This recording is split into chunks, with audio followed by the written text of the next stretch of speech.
When last we left our heroes, you stood with the warfront of Vesaria's amassed forces upon what will become the battleground to decide the fate of the realm. You reconnected with the leaders of this gathered force, King Malcolm and Queen Lillian Dalarian of Arendelle, Green Lord Elisar of the Sylvan Synod, Lady Darcassian Valoran of the Lindaran Singing Woods, Spymaster Alexander Malaris, and 2 of the 3 headmasters of the College of Whitethorn, Eli Silverthread and Arthur Locke.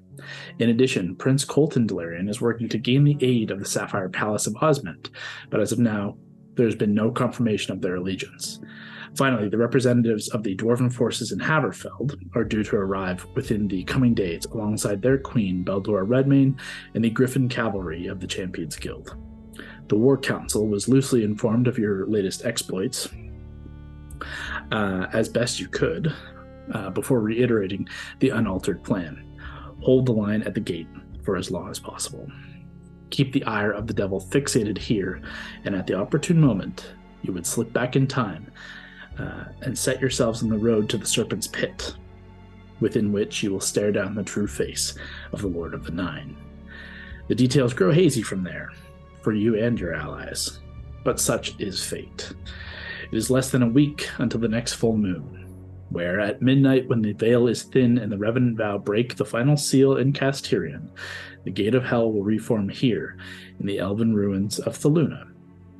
With these final 6 days of preparation and somewhat serenity before this powder keg ignites, what do the Wildcards want to do? We're just gonna recap on our HP. Oh no! Hano's like, I got 34 health. Like, why is everybody so beat up? I think it's because we cleared out that city. Yeah, we did a speed run of that floating city. Yeah. That's all past now. We're at the Yeah, we can all long rest. It's long heal up rest my now. babies. Long rest? Okay. Oh, yeah. We're gonna have multiple long Easily. rests, I guys. think I had already put you. Let me pull my calendar up to be certain, but I'm pretty sure this narration brings us to the morning of the next day. So, well, I think we skipped ahead because I think we did the multiple scries, or at least we talked about what multiple scries we were gonna do. Yeah, it was kind of loosey goosey. Like we're gonna keep keep just, that think about what you want to do. Okay, cool. So the only thing was you guys wanted to not go further than the day before the final day because you want to poke around. But in the, I guess, 5 days or 4 days leading up to there, we can go over the various things you want to try and do, conversations you wish to play out if there are any. And I'll go around and ask everyone individually if there's anything you can think of, but feel free to throw yourself back into the mix even after we pass over you. I'll pull the calendar up in a bit, but within the next 3 or 4 days, Gord is quiet and he keeps a little reserved. So unlike him. Keeps to himself. What's his deal? However, Mary. For the listener, Gord will be joining us shortly. That's an inside joke. Gord is joining us shortly. However, it's also just generally true. It's also true. We're going to find out how it plays out and the severity to which. But Mary, you notice over the next couple of nights, as you guys are going through whatever is about to occur, Gord has had a series of nights of nightmares and very, very reminiscent of his days following his imprisonment by Orcus and his early kind of punishments of his warlock, his first warlock patronage. There's this definite darker air to him. Certainly something you can just feel like rolling off of him, and he certainly hides it very well. But Mary, you're the only one who would pick this up. You can sense that there is something foreboding there. Whether you act on it, I would prefer if you wait until Gord's here, but just something that you pick up as we go through. We may as well start with you. Is there anything you want to do in these 4 or 5 days? before the day we go to the day before the big shindig? I think the one thing that would probably take all of the wild cards that we kind of chatted about off stream, I think we want to get Eli up into I can never remember what the floating city's called. Myth Andor. Myth Andor, yeah. At least get Eli and maybe Arthur up there so they can figure out how the fuck this thing works, because none of us are smart enough to do that. Yeah, we can run through a little bit of that. Within the first day after you clear it, it's easy enough for you guys to bring the two wizards back up top, and no one else seems to show any interest in going up. They trust that both Eli and Arthur and yourselves are the best people to do this, and both Eli and Arthur are curious and like a little excited at the prospects that could unfold here. What I would say is, with your guidance, the first half of that first day following clearing the city, you're able to show them and find for yourselves this sort of main hub of the controls of the city, and come to find that it is powered by these vast and far almost a technomancy combination of like a steampunk and arcana blend of this odd natural arcane magic that powers the city and powers the various functions about the city. And it would take more time to understand it, but Arthur and Eli are confident that they can get it done. They're just not sure how much time it's going to take them. If this is something you want them to focus on, then they will put their full power into it and see what they can come up with. I would say, like, we don't need to be able to do everything it can do. Like, we don't need that. At the very least, if we can figure out movement, like, bare minimum, how do we move this thing? Mm-hmm. And how it, like, energy source, like, how do we... I don't know anything about this shit, but it feels like this thing should take an incredible amount of energy to use. So what happens if... Is it coming from the same sources where the gate is? If that goes fucked, does the city fall down? Like, anything like that we need to know. For sure. In that endeavor, then, on this first day, let's have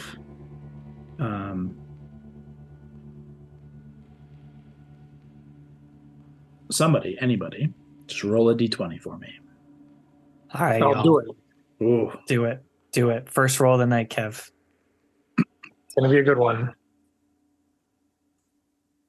Okay. Strong 5. It's a strong 5. The power sources are located, as I already described, but their construction is almost alien, and certainly to you. The two of you present, Valentine and Hondo, you guys are of the arcane world, even in a somewhat lesser sense to these two. And you are unable to grasp the concept of how these things work. But you can understand like the correlation of like power core up to various things in the city. And with confidence, these two wizards give you the sense that they can move the city with relative ease. By the end of this day, they'll be able to. They could pilot the city anywhere they want to go. And after this first day passes, on the fourth day, in amongst all these things that are going to be happening, Arthur comes very excitedly to your group. It's coming down to the wire, and it's late in the day on the fourth day. The next day is when you're planning on going to Kas'Tyrion to kind of poke around. So it's actually the evening of fourth to fifth day. And you've not heard much from them, and they've spent the last 4 or 5 days in this like full delving mode. And Arthur comes to you shortly after dinner, very excitedly, to say, okay, I think we have something here with Mythandor, with the city.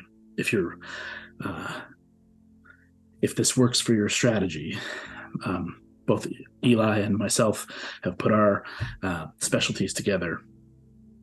Mine coming from that of evocation and how to channel the elements, and Eli's in pure arcana and defense. What we found is the city doesn't bear many offensive or even defensive capabilities outrightly. What they relied on, from what we can gather, is the populace themselves were man weapons. They were all mages. They wouldn't have relied on anything but themselves. But their technology in the city is brilliant. It's far surpasses anything that we've put our skills to. And what we could do is retool and refocus some of their systems and overpower them with the cores to create, specifically using their climate control system, and refocus it down through the exhaust vents down below, and create a forced elemental blast of intense heat or intense cool, and whatever's beneath there is not going to have a good time either way. If this is something you're interested in us doing, I think we could do it. It may be cutting it close, but just trying a little intense bit. Intense cool could be good. Heat they're probably resistant to.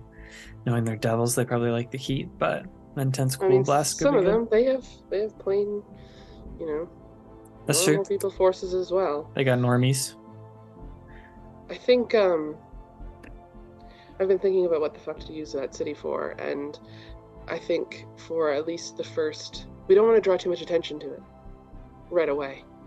I think that's potentially something, once we're getting close, it can be let's use everything this thing has fucking got. Well, its cloaking capabilities are still fully active. Still good. And we've managed to understand those. Essentially, it's a simple activation. Either it's on or it's off.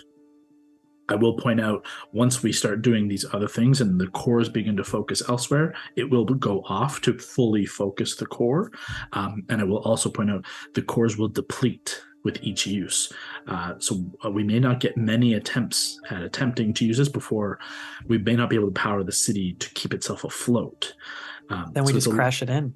I think we just crash it right into the baddies. I'm on board with this suggestion, absolutely. I think, will just point out it will need at least a pilot. So one of us, preferably myself or Eli, will have to man the system, if not both of us.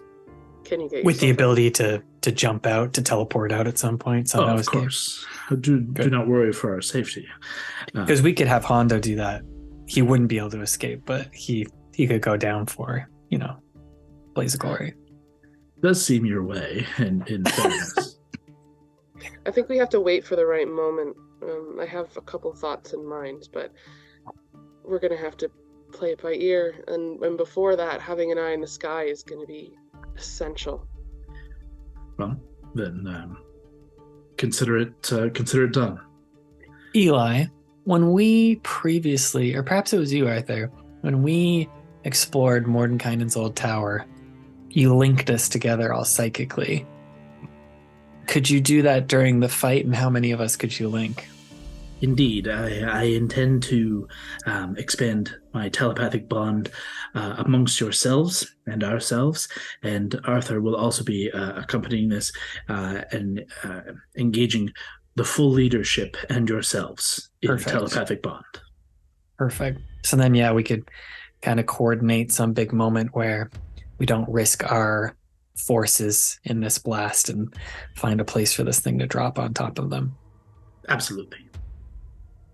Yes, our communication will be paramount, and surely your decisions will be the ones that we will be following. Perfect. Sounds good. We're totally prepared for this next fight. I've got no doubt it's going to go great. I believe in you. Then he just kind of Um, floats away. Valentine just turns away in Mhm. absolute fear to his group. The two of them successfully are able to redirect the arcane power through the climate system of Mythandor and can generate a frigid blast that will blast over a 100-foot radius, so a 200-foot span, and will blast as long as essentially they keep the pressure on as they fly. So consider it like a 30 to 100-foot line of that, almost like a massive cone of cold. Mr. Freeze. Yeah. I will also say that I'm going to say it's got 3 uses at full Sick. power before, literally, like after the third, the power may shut off and the city will be in free fall. So, And this probably isn't a glide. This is probably like a fall, right? give me an Arcana check. I am using my Val dice, my beautiful, beautiful Val dice. You won't be able to see it. There's a cute little rose in it. I've never rolled it before. We've talked about rolling it, never have. So what do we got? It's a 2. That's so funny. I do love the number 2, but 2. Plus my Arcana. Actually, hold on. Let me actually play the game.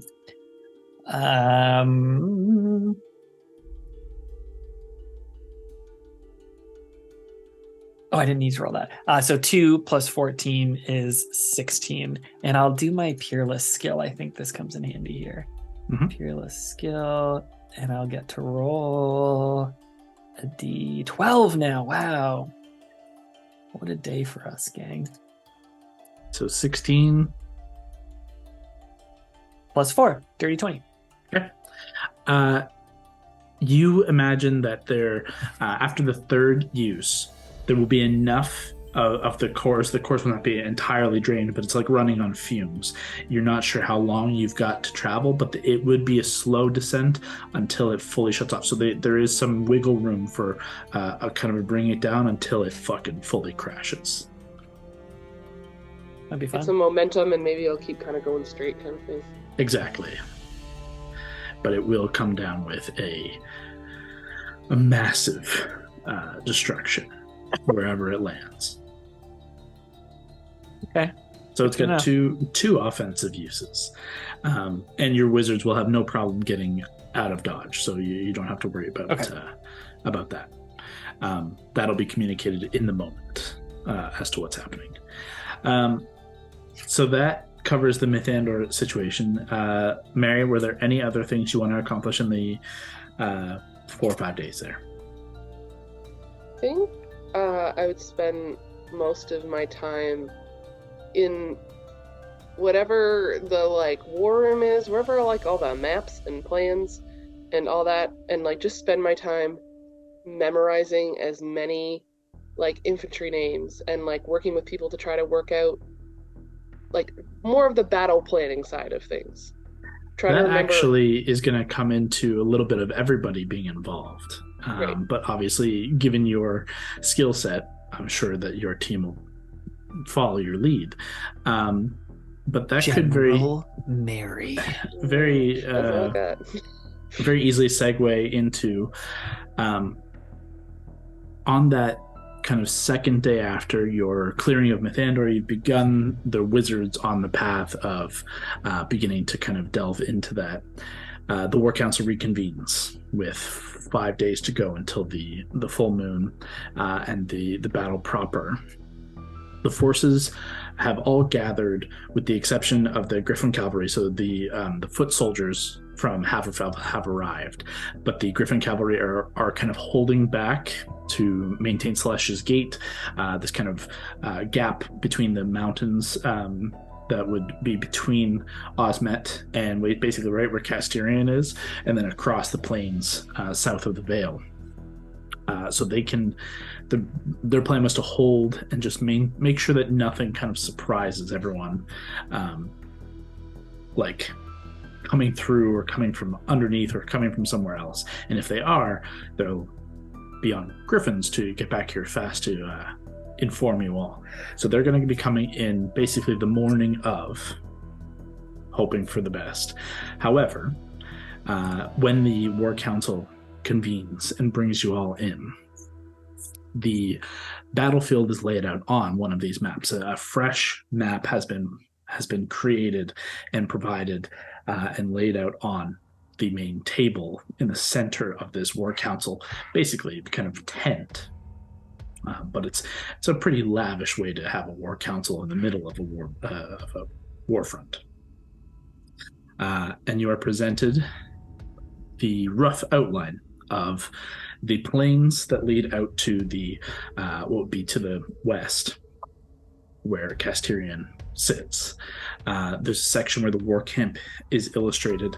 There is a section now to account for where the floating city of Mythandor will be. It's kind of this almost like this big roving kind of hologram. And then the planes come in and then drop down into the crater that basically Thaluna sits within. This large like hill drop. It's not particularly massive in terms of elevation drop, but it is sunk below the greater kind of the plains beyond. And in the center of that, the ruins and the gate. I have a question. Hondo, yes. Okay, so you have the plains, then you say it drops like that, right? Now, on the outside of the plains, are there any forests or mountains or anything like that? Specifically, no. The forest of the Vale sits to the northwest by a large degree, and then where there was forest, it has been burned and carved away by the fires of the Revenant Vow. But literally from Thaluna, basically from the coastline further than Thaluna, all the way to Kas'Tyrion, is rolling hills and grassland. Okay, so it's basically like the prairies. Like there's no. It's miles of flat. Indeed. Okay. I've dropped an image into our chat here. This is a pretty bare bones look at what we're looking at. Obviously, the ruins are set in the kind of lower section. The circular well there, pictured at number 7, is where the gate kind of resides below the ruins themselves. 5 being the ruins. 4 and 3 are the right and left flank, is what the positions are going to be called. Number 2 is the ridge line that surrounds kind of right where it drops down into the crater. 8 is the war camp. 6 is the rolling city of Mythandor, and 1 are the greater kind of front line plains. You're obviously going to expand further to the west and southwest when the forces come to you. However, this is going to be the kind of rolling lines here. I am filled with fear and excitement seeing this map. So jacked up, so terrified. Let's go. This is great. Your war council in front of you are going to represent the heroes of Vesaria alongside you. What I want from you, the wildcards, you have 8 positions on this battlefield, and you guys are going to be assigning which of the other heroes are going to hold which position. Not yourselves. You can assign yourselves as well, but we have 8/9 named heroes who will be aiding you in this battle, the other leaders of the various realms. Baldora Redmane, unpresent, but will be here on the battle. Arthur Locke, Daisy and Elias Valoran, which will be paired together. Green Lord Elisar, King Malcolm Delarian, Alexander Malaris, Eli Silverthread, and Lady Lillian Delarian.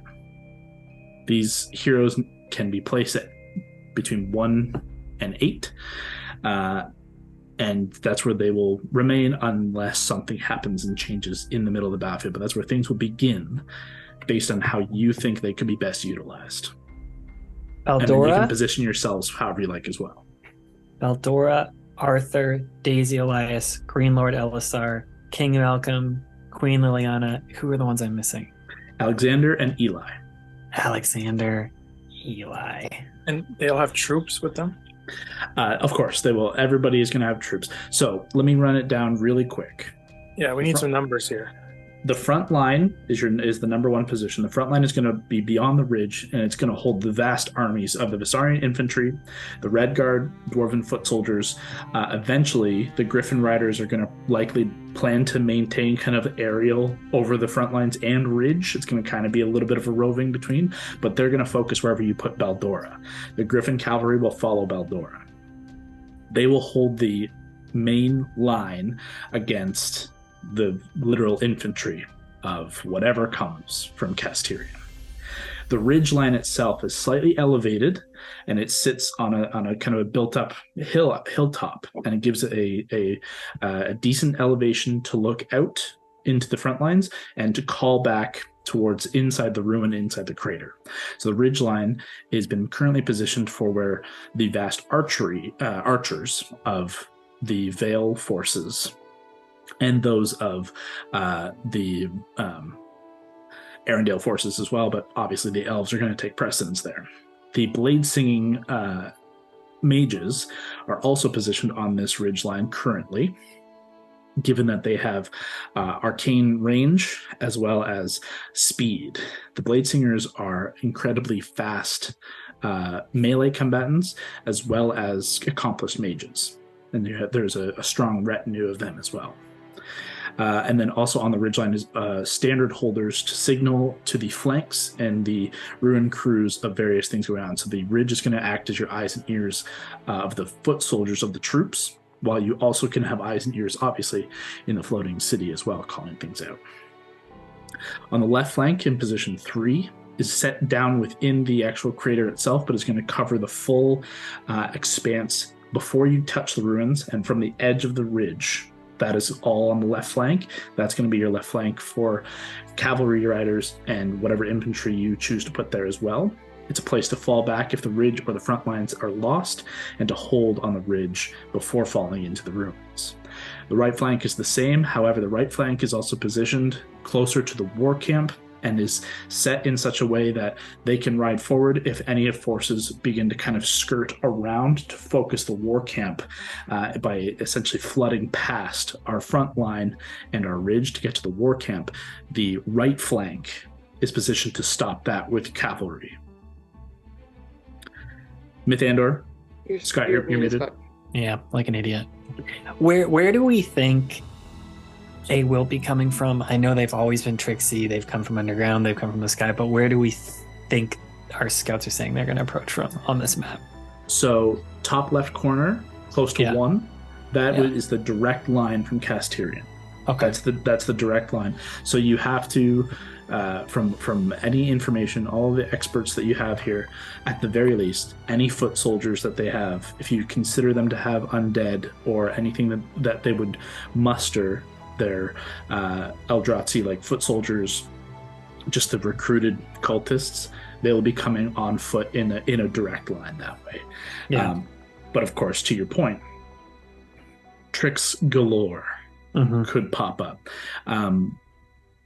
We'll get to what you find in Kas'Tyrion, and then you can alter your battle plan as we go to you guys like investigating and seeing what maybe you can find there. But given the knowledge that everything's going to come funneling in from the top left corner, think of it that for now, and then alter from here. But then we also think a gate is going to open up here, probably above 7. Yeah. 7 is below the ruins. 7 is going to. You have yet to physically investigate. You've only heard from Alexander. We should check that out. So it's not a bad idea just to get eyes on, so I can give you a proper picture. Yep. But it's positioned on the map here below, in not particularly like far below, but in like a lower level of the ruins. Are there? Everyone's just itching with an idea. I have lots of ideas. Are there tunnels under? Good. What was that, sorry? Are there any tunnels under the ruins? 7, yeah. Alexander speaks up and says I've explored several options, several paths that look like they were tunnels at one point, but they seem to just be service tunnels, cellars. Nothing seems to escape the city in any way, meaningful way. I say we booby trap the tunnels and we fill it with explosives if necessary. Anything moves down there, it goes boom. I don't disagree. My only concern is we intend to have ourselves and our some of our troops in the ruins above. So if the explosions are too big that we cause a cave-in, we could unintentionally injure our troops on the upper levels. What we do is we move all the troops out. We give them a false sense of calm. And then when chaos hits from the explosions and people emerge, we strike from all corners. I think if we're smart about our trigger, it could work. Hondo, don't you have this thing you've been wanting to do, but it takes I have a glyph. hour? And, You have glyph, you have bat poo. You got so much fun stuff. If we do something like that, I honestly think it should be more in the 5 area, when we could pull back to 7 and then let, if the troops break the lines, we could pull back to 7 and let them come in before collapsing them, and then make it harder to get to us at 7. Maybe a question I don't know if we know the answer to. So they're like, why are they approaching 7? Will the gate just appear magically, or do we feel like they have to come there as part of like a ritual to get the gate to appear once the 4th seal is broken? Arthur speaks up, or Alexander speaks up. Arthur and Eli are not present currently, given that their focus is currently on Mythandor. So currently in the room with you, if you want to address anyone in particular, you've got Malcolm, Lillian, Elisar, and Alexander. Notably, Lady Valoran is not here, and neither is Beldor, but we knew that. Alexander says, I've noticed the gate itself has been rebuilding. It's been growing. Imagine a slow erosion in reverse, but very rapidly picking up steam. Bricks themselves made of blackened rock that bleeds. Infernal carvings that appear in minutes, etched as if they've been there for millennia. We know that there is dark magic afoot here, but I have to imagine that there's something more than just the gate. In truth, this is more where I was hoping your expertise would come in to see if there was anything more to know. I'm just looking at this as an opportunity for the enemy to pincer us on both sides. If a gate opens and it connects anywhere into the hells, we've got hellfire and devils coming right up our ass. Hondo and the rest of the squad, we'll go check that out and see if we can get some answers as to what's going on, but we'll do that after this meeting. But it's a good idea. My initial thought says put Eli in Mythandor. Sure. Does that make sense to everyone? He doesn't seem as evocation-y as our boy Arthur does, so having him pilot it sounds like a good idea. And Arthur could, I don't know, somewhere. I'm gonna take notes. Eli Mythandor. Eli at 6. Let's go through. Do you want to go through one at a time, or do you have other ones that you were Well, like? it's more of like we can find ones that makes the most sense. Like Lillian should probably stay in the war camp and like hold that down, right? That could be a great fallback if one of us gets killed. We could, and hopefully it's not me. Fingers crossed. We could teleport them back there, or somehow try and get them back there for her to work some magic or some sort of like healing.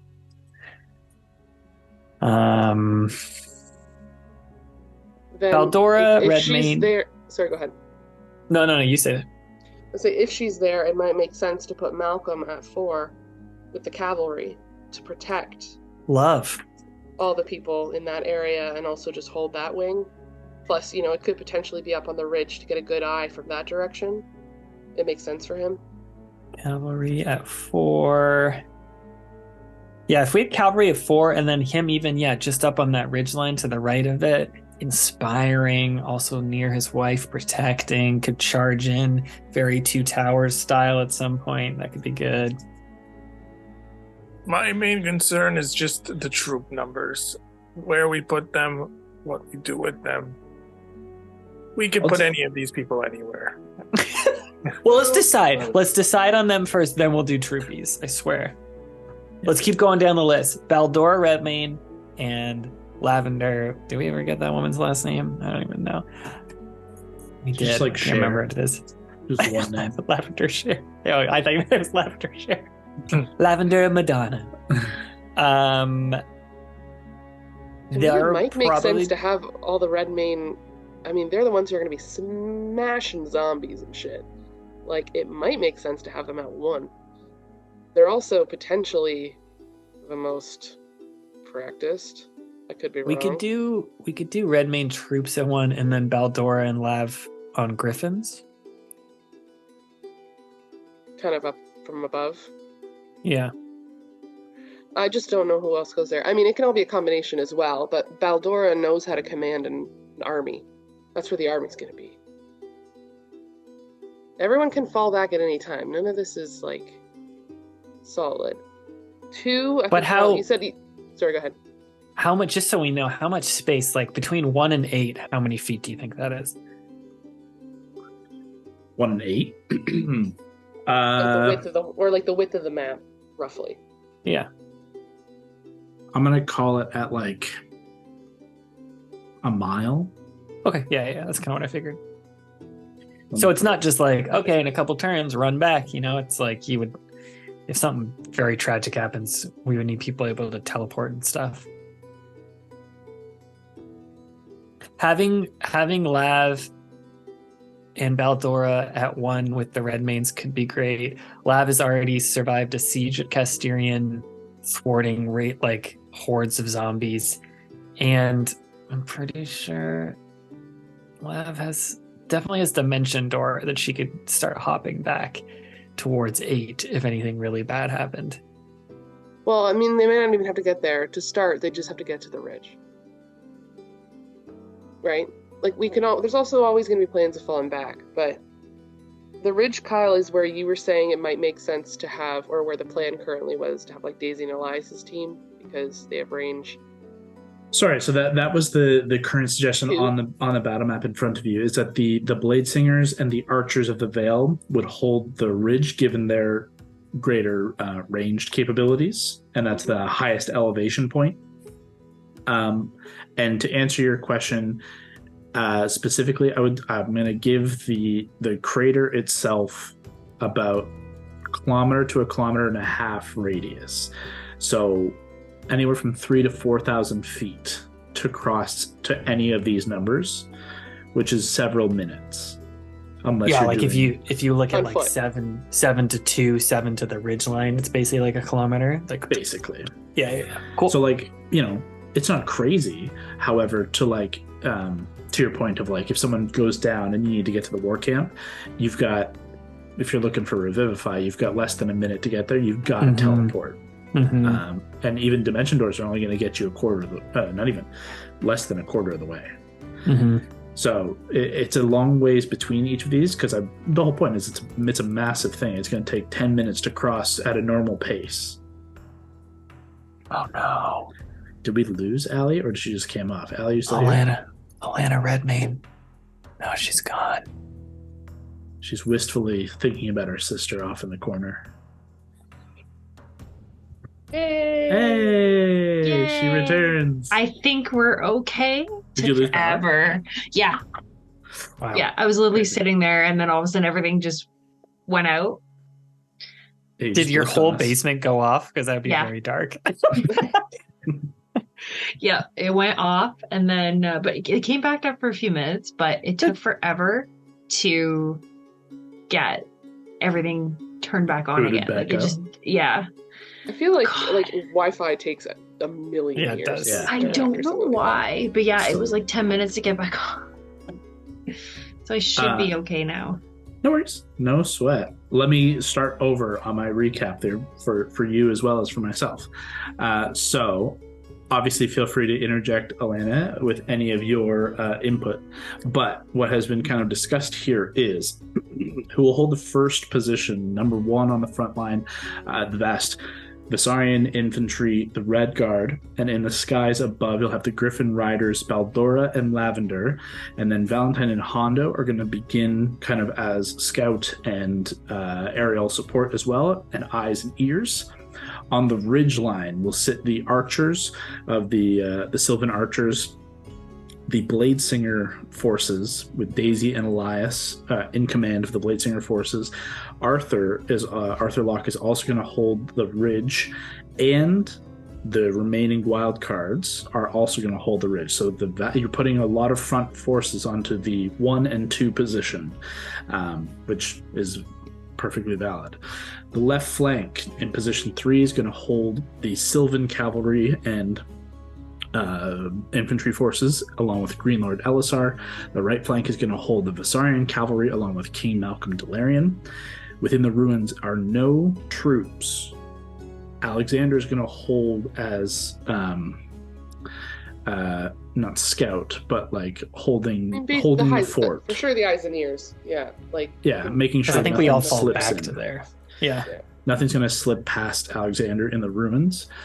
In Mythander, Eli is going to solo pilot and control the floating city as well, acting as your eyes and ears. And currently, nobody's positioned at the gate. The gate being 7. The gate being 7 specifically. Alexander's kind of in the same vein, and you guys are obviously roving forces, but there's currently no forces around. And in the war camp is obviously the clerics and aides, and Lady Lillian Dalarian will be maintaining the war camp, with an addendum to the right flank being specifically positioned closer to the war camp to cut off any kind of flooding around your forces and into the war camp of your enemy. Hondo, how would you attack this? Because I think in knowing what they've done before and in knowing sneaky people like Hondo, remember when we were holding Kas'Tyrion and they sent like a strike group in to just try and get to that lower section of the cathedral? Like, I'm wondering if they're going to try some sneaky stuff again and just go straight for 7, in knowing that they could, if we get to 7 and realize they need a key, they need to do some sort of final ritual to open this gate of hell there. Like, why not distract at 1, but really send like an elite group? I'm talking like Throatier or a Egoth to 7 to try and break it open, and then we'd be fucked because we'd have a war on 2 sides. Well, let's set a glyph at 7, and I don't think we need to worry about massive destruction because it's about a 20 feet radius. Yeah. Oh, sweet baby Hondo. This is the night. This is the night, y'all. Yeah, that's perfect. Oh, this is it. Such disgust. It may be worth. It always gets the best frozen face. That's a good one. I'll put a Hondo over him right now to save his dignity, but we'll have left it up long enough for it to be funny. Long enough for a fun little snapshot. I want to desperately hear how he finishes that line of thought. I'm scared. We can easily have him however much diamond dust it costs if that was ever confirmed, and as many spell slots and days you want to expend. You can position as many glyphs around in prep for any of that. But is he back? Yeah, baby, he back. So I think I left off about the glyph. Yeah, tiny little glyph. Would be our alarm. And it would signal us that they're trying something sneaky. Mm-hmm. I mean, that's what the glyph, I think, is even for. Does it alert you that something has happened, or does it just explode? Well, it would explode, but I would imagine that would be our signal. But we might be too far. Alexander would hear it. Alexander would hear it. Absolutely. So then he could let us know. My only fear is that we're just too far. Like, I just wonder if instead of 2, we should be at 5. I'm reminded of many wars where we have to have a chain of communication. Okay. Something happens on one end, we should be able to get the message across instantly. We will be telepathically linked, so that takes. We will be linked. We need beacons Okay. We need horns. Horns for sure. Okay. I write thought this that started down. with a P for a second, and I was. Can I very just concerned. turn to like a page, some sort of errand, and just be like, can you just write down everything he says, please? And then Of I'll course. just lean into him and be like, you don't have to write this down. You just have to look like you're writing this down. Malcolm leans into the other side and says, "We have standard bearers, and this is This This is is the so tip of it, accomplished. though. Just wait for how this goes from here. What else do we need? Horns, beacons. Do you want like pigeons that could be sent out? Horns are good. Horns are good. I think, I mean, the other thing to consider too is, like to Hondo's point, we know people are going to end up there at some point. The question is when, right? So none of this shit, we don't know the timing of when people are going to, fuck us up.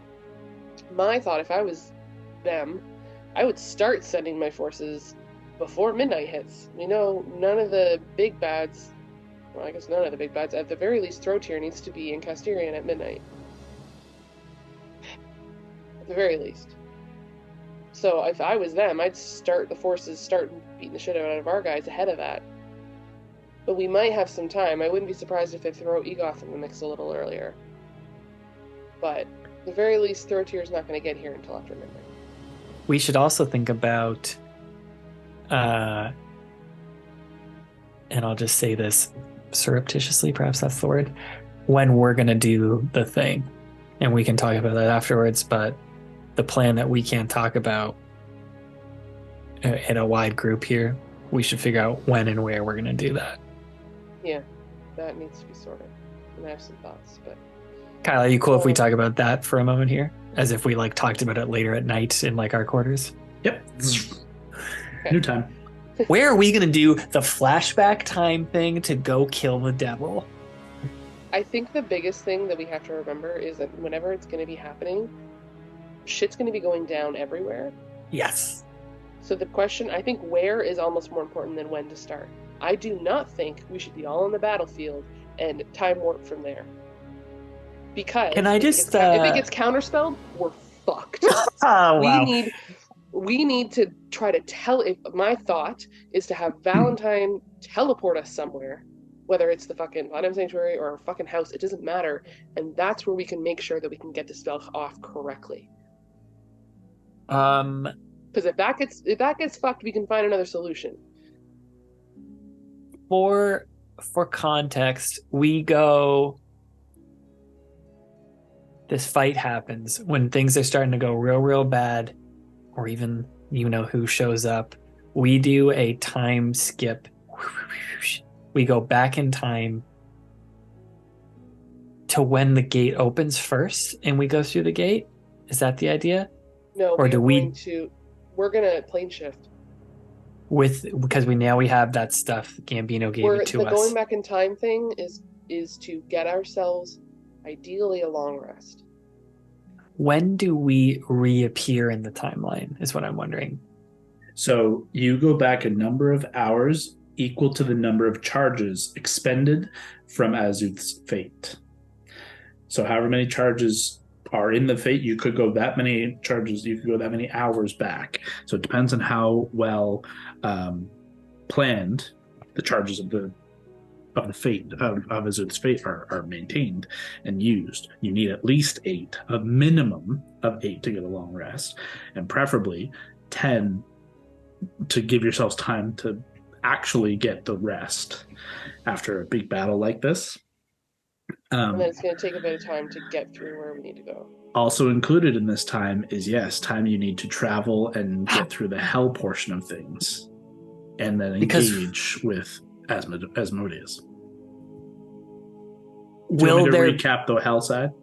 No. I unfortunately know that pretty well. I just want to make sure when we do this back in time thing, our present day bodies are still fighting. It's not like they are ripped from that timeline and we're doing something else. Essentially, you won't know. You won't know what is going to happen because essentially you're not sure, how this works. Yeah. It's like, are you creating a split timeline? Are you alternate versions? Does time stop at that point until you live through that moment in That's time? No, fine. I think at the very least, I think that our You don't bodies know? will remain because Mephistopheles said that's the whole point. Is we got to look like we're still fighting there while we're actually doing something else. That's the one thing he doesn't want us to fuck up. I guess my fear is we have to do the like. What if we see Lavender die or Baldora die, and then we have to be like, oh shit, now we have to do the time jump and maybe try and even come back before that occurs so that they don't die. Which means we got to be very flexible, just like you're saying, Mary, with like, we have to be together so that we can jump together and start the time thing. If for some reason our thoughts on how this battle goes get like sped up or to like a critical point. So No let me add matter what- one element of context if I can. And I'm going to base it on a roll that Gord is going to do. Let's do it, Gord. Gord, as the bearer of Azuth's fate, the one who is attuned to the magics that are bound within the staff and crafted by Mordenkainen, I would like you to make an Arcana check for me. That I will be able to, depending on how well you roll, provide some context for this question of how things will progress, and it will add some context to what Mephistopheles has put in motion. So go ahead. True, And we didn't even think about that. We didn't even think about that. We got to stop the fucking gate of hell from destroying the earth. Oh god. I rolled a 5, but Mhm. it also says I have one more thing of luck. You'll have It's a all whole new three. day. Whole Whole new day. Oh shit! Okay, I'm gonna use luck. It's a good time. Okay, I rolled a 10. It's better than 5. Plus, A 10 total. Yeah, that's total. Okay. do you add nothing to Arcana? What is your Arcana? Plus 1. Wow, it's so shocking. A warlock with like a 1 Arcana. It's so No, funny. That's it's an because intelligence the base. book of Vile Darkness used to give. That's it. I was like, it didn't used to be allowed. No, it used to be really good, but the book is gone. So, with a 10, It's hard to the say. best you can gather is you're not sure what is going to happen, but with the context of what Mephistopheles has been putting in motion, the idea was to get you as deep into the battle in time as you could consciously let yourselves go, because once you roll back in time, you're rewriting things. Everything that you do, pardon me, on the hell side is going to change what happens in the past, even though it's going to be your new present. So your bodies are going to blip out wherever you are. You're not going to be your if you were on the battlefield and cast this feature, the people who are on the battlefield are going to watch your bodies just blip out as if you teleport. We should maybe prep them for that. If we know about that now, we should maybe say, you might see some insane shit from us. You might be like, what's happening? Where are they? But no, we are working hard to defeat this in ways that we can't explain. Well, I think too, we need to teleport out of there before we fucking cast the spell we have one shot at. I'll also But- point out, even with a 10, it's not a spell. It's just a That's feature. good. So That's it can be counterspelled. It can't be.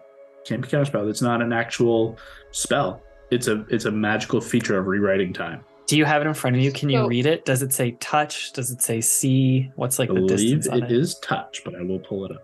Oh my god. It we're can going still through The the other whole thing to keep in words. mind too, where will we reappear? Exactly where we were. Yes.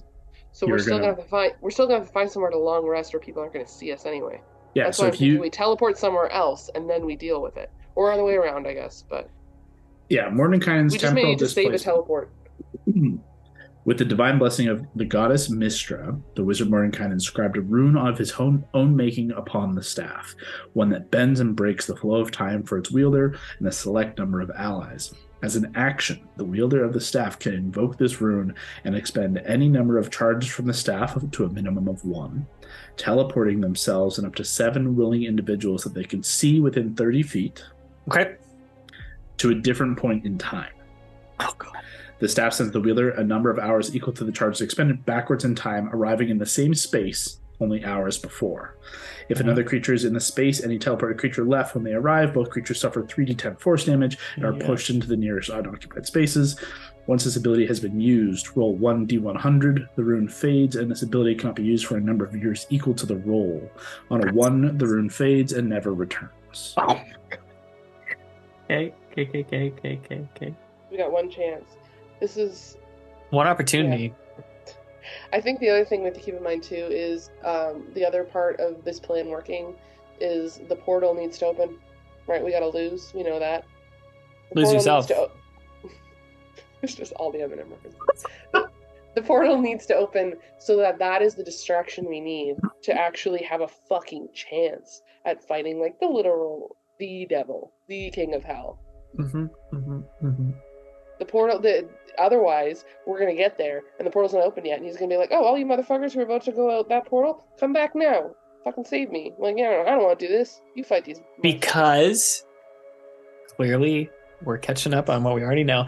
We know that whatever is showing up there, even if a form of Asmodeus shows up, just like Brawley saw in a vision, that doesn't necessarily mean that's him, because his actual form is contained in... what is it? It's like the Serpent's Slayer or something like that. What's it called? Serpent's Pit. Serpent's Pit. Okay. Okay. It's Yeah. all coming together. So no matter what, we have to wait until the gate opens. And it's just a question of how long we can hold that. But, I mean, the longer the better, as long as not everything doesn't get fucked up. But yes, it's the timing we're going to have to fucking wing, as much as I hate that. I loathe. It's the wild card way, baby. We're gonna have to wing it. I'm very fucking aware. It grates on me every day. But I think we're gonna have to just fucking see. Just make sure that Gord stays the fuck alive and up, and we all. Gord has to live to save the world. Save the cheerleader. Save the world. Okay, we need Gord. Gord has to stay alive. Also, Gord has to stay alive for a second position as well. Yeah, exactly. He's the one who has the name. Gord has to stay alive multiple times, okay? Yeah. Keep Gord up. I think we have to, once the gate opens, that's where we gotta make sure we're always fucking right near each other. I mean, shit's gonna go sideways then anyway. So, like, no matter what, we'll probably end up being near the gate. That's where fucking everyone's gonna be. That was a follow-up. Raleigh saw a vision of the fight, right? Where we were just getting pummeled, despite how epic it looked.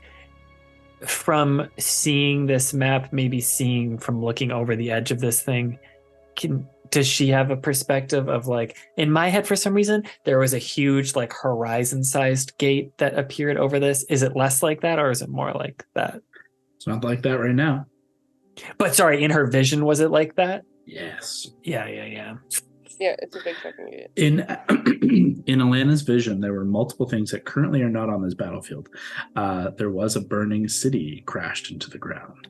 There was a massive gate that stood towering over the ruins from the center of the ruins, and a massive fissure that split the ground where it rose. Was that like left to right over 7 fissure wise? Like what I recognize on the map where everything is from the vision? Go ahead and make we'll call it a history check at advantage using your, like, stone cunning classic dwarven technique. I was gonna say stone cunning. Natural 20. Not a girl, really. You guys are long past your battlefield assignment kind of point, and this is now just the wildcards, just your crew. Yeah. We'll call it.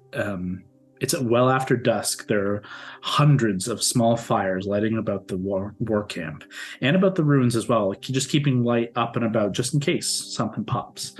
And there are troops that are actively roaming, so there's active movement all the time. You guys step out of the tents and in amongst the cool breeze on the coast, and you stand on the ridge and look down into the ruin. And Alana, you can, almost as if gifted the vision anew, you can superimpose the two over top of one another. On the map at 7 stood a several 100-foot tall, relatively thin gate, but only relative to the massive height. But it was big enough that towards the end of your vision, what felt like a floating tower of pure obsidian, like a jagged spike, began to fly out with a devilish figure atop, a monstrous, villainous figure. But yes, absolutely, in the vision, the ground was cleft in two, following the path between 7, 5, and 2, directly across and well beyond. It stretched now in a natural 20 across the battlefield and well past the veil. Jesus Christ.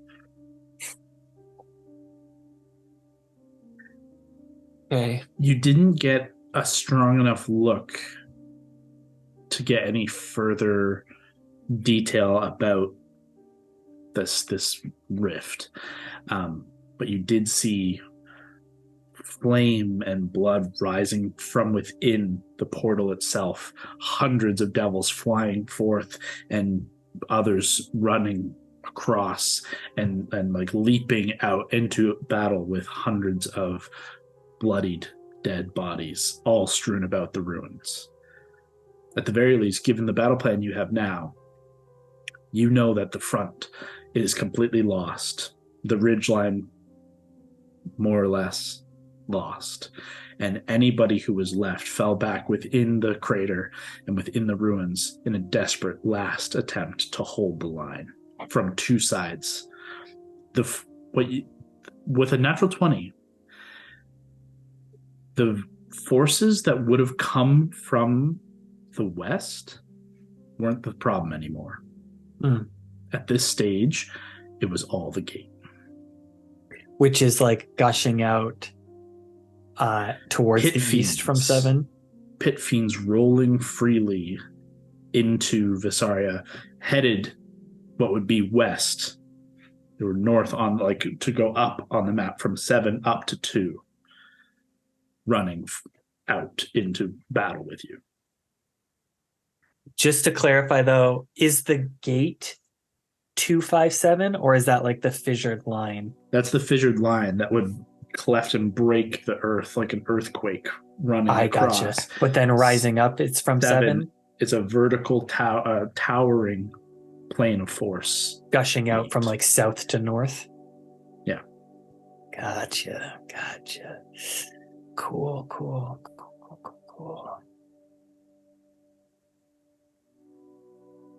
Sick. You guys want to explore the spooky hell runes? I would say one little Valentine thing for cutting back a lot. One Valentine thing I would have loved to do with these 6 days is, if possible, again, something we've never used with Aetherius, is the spell storing ability. Mm-hmm. If it could be possible to like commune with not Liliana, not Dameron. Liliana? Queen Liliana? Is that right? Did I make this up? Lillian, yeah. Lilian. Commune with her to get a revivify, one revivify in the sword. Is that possible? Yes. You can get one in there for sure. The one thing I want to try and stress is that her magics are not the same level as yours. She'll have some base healing, but she doesn't have raised dead. She doesn't have, the true resurrection, none of that. But she would have a small reserve of revivify. The diamonds are a hand wave. They have the diamond to cover the revivifies that she has personally. So she can provide you the diamond and a revivify to store in your blade. So then I think I can have up to 5 levels of spells. So it's 3. So I would do revivify. That's 3, and then I would just do healing word. Just treat this as like 2 healing words. Yeah, this is the paddle right here. Okay. And then I already talked about I would scry on Once on Valdora, which we already saw, or once on Lavender, which we already saw, once on my mom, and then a couple of times on Egoth. And we saw him on the last night, and he doesn't even look like a person anymore. He just looks terrifying. I just want to double check. Show up to 5 levels worth of spells at the time. Spells no effect of the least weapon in there. Yeah. Oh, good. Okay, cool. Sorry, Kev, just so you know, though, Hondo, we're still going to do a go to Kas'Tyrion sabotage wear a berets mission. So I just want you to know at some point, whether that's tonight or in another episode, that will go down. And that you also have hopefully tonight. That you also have a genie lamp, which I'll never stop talking about because you've never used it. And you gotta use the Master Ball at some point on some Pokemon, okay? You can't just have it in your inventory the whole time. You gotta use it before the game's over. I cannot wait to see how it is used and when it is used, because it's going to be amazing. Kyle has said, depending on how you roll, either you could get a wish, you could get, he maybe helps us out, or he just tries his best to try and kill you, I think. Mm-hmm. So those are your choices on the table. I mean, we're going to face some pretty intense enemies coming up, so I think there might be an opportunity. Totally. So I don't know when that happens. I just wanted to keep it in the back of your fish brain. And we will definitely need a sabotage mission, undercover. We are doing it. We are doing it. I want to get to that tonight, but there's some other things we want to get to, because that'll be less of like actually like rolling through a bunch of stuff and more like let's just do it. Let's just fucking have fun. So let's go look at the gate, unless there's anything else you guys want to do before then. You want to say, Hondo, that you planted your glyphs all over the 7 or 5 or something? 7 was the plan. Okay, so you have multiple days, multiple spells, and how much diamond dust do you need per use? Okay, so it says 1 hour touch, incense and power diamond. 200 GP of gold of diamonds. It says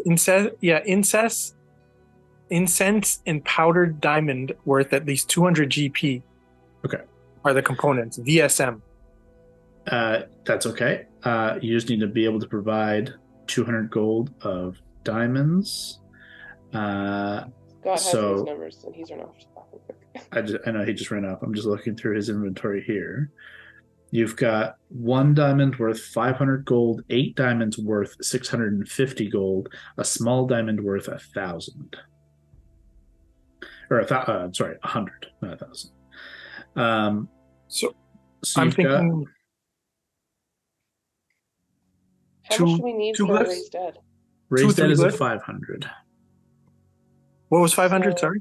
Raised Dead is 500. So the spell that Scott has to return anyone to life is 500.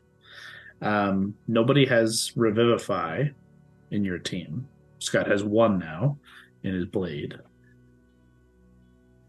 500 gold, yeah. So you've either got 2 Revivifies. Let me go back to his inventory, sorry. So you have a total of 1250. So you've got 2 Revivifies and 1 Glyph of Warding. Or 2 Raised Dead, sorry. Talking diamonds, I don't know, Scott, if you could hear I can hear that, yep. Okay. I'm looking at your inventory. I'll let you take over. 2 Raised Dead. 1 Revivify.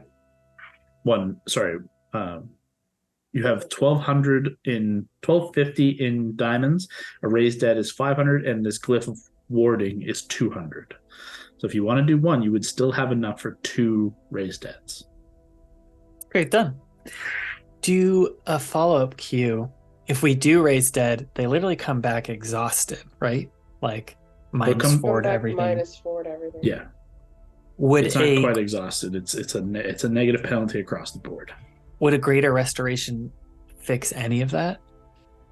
I believe, yeah. Let me pull up the specifics of that, but I think because that could be worth having from the Queen instead of a healing word. Well, that's a 5th level spell, so it would take up. Oh, greater restore is 5th. I thought it was like 2nd. Oh, that's lesser. That's a lesser. Lesser will not do any of that. Greater would, any reduction. Yeah, I would say greater would cure it fully, but it's 100 diamond dust in a 5th level spell. I think it's probably worth it. Keep Revivify instead. Yeah. Oh no, we have enough for one little fun little glyph of Boom Boom. If you want to find a place for it. Yep. We'll put We're about to go explore 7. If you want to save it while we're down there. Yes, I think it's a good idea. As you guys begin to, Alexander will accompany you and be the kind of guide through this as well. So we'll say this is after your kind of battlefield assignments in the War Council room, as you were kind of debating what to do in 5 and 7 in the ruins. Alexander leads you through the ruins, just kind of leisurely brings you down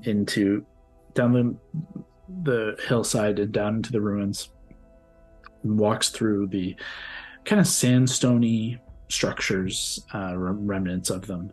There's nothing that's a second story. Everything is very much like ruined walls of foundations.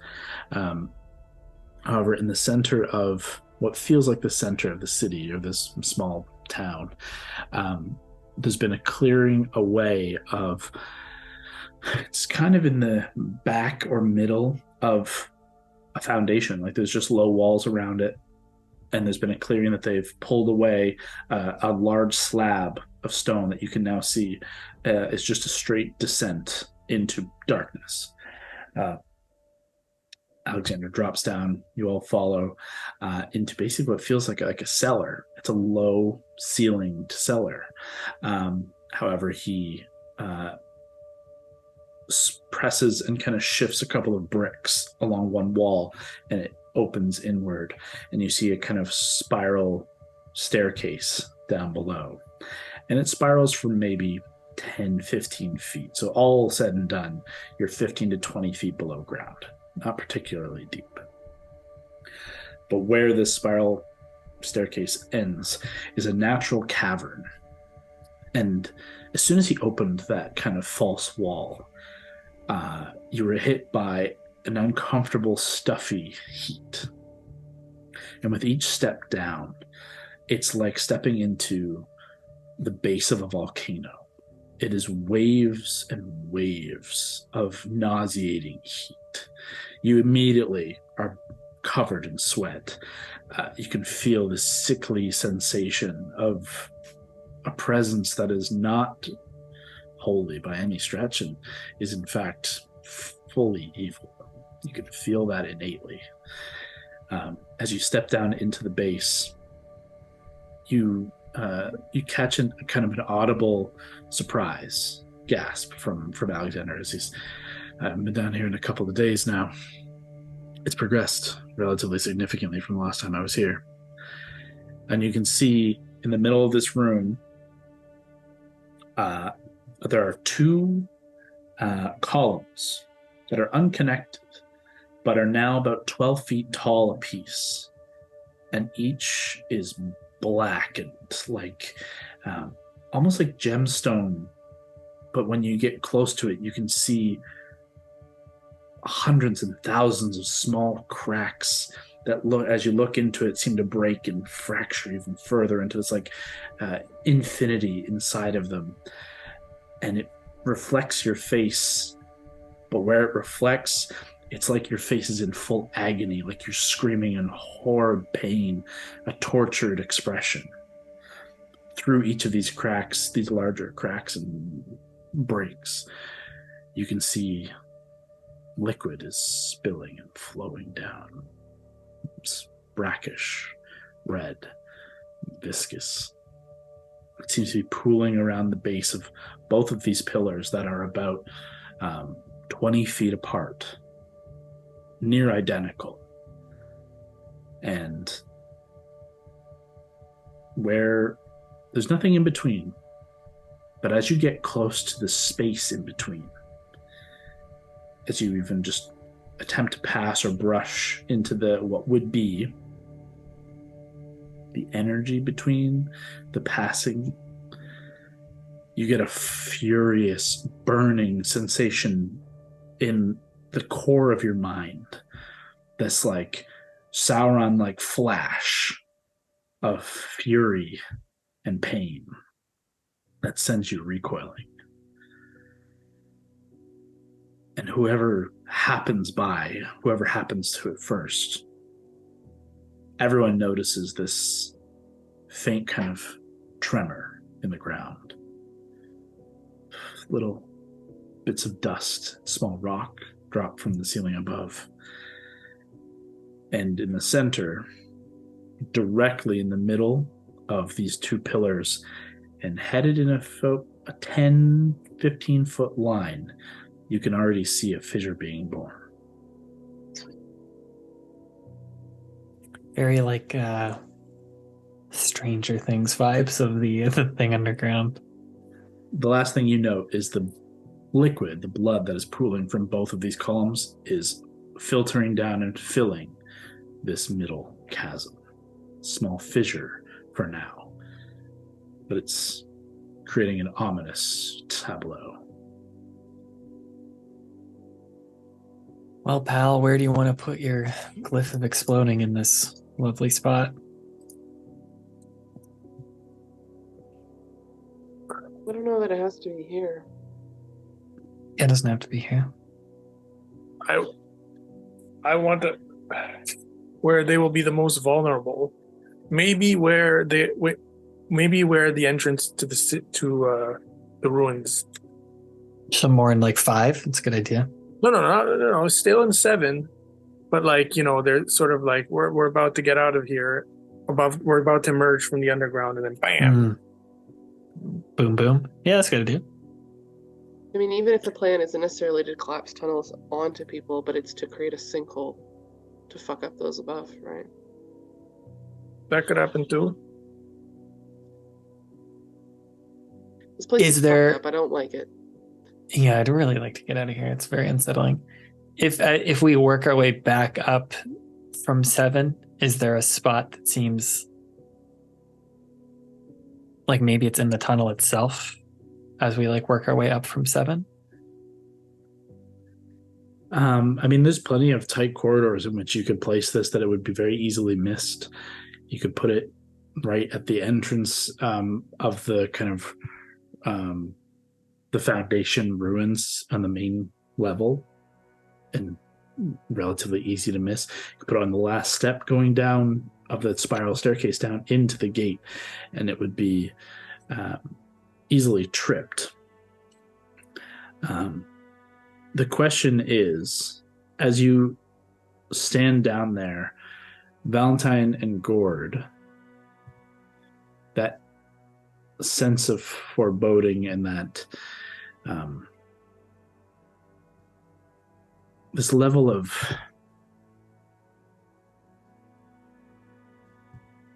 energy that is kind of brewing here. This thing is going to burst out of here. Mm-hmm. And it is not going to remain like this. Alexander's surprise in the last couple of days, this has already begun. They haven't even broken the seal.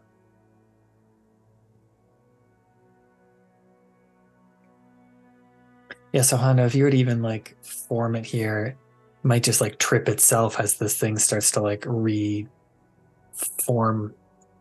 So maybe down here it would be a waste. Like maybe we should do it above.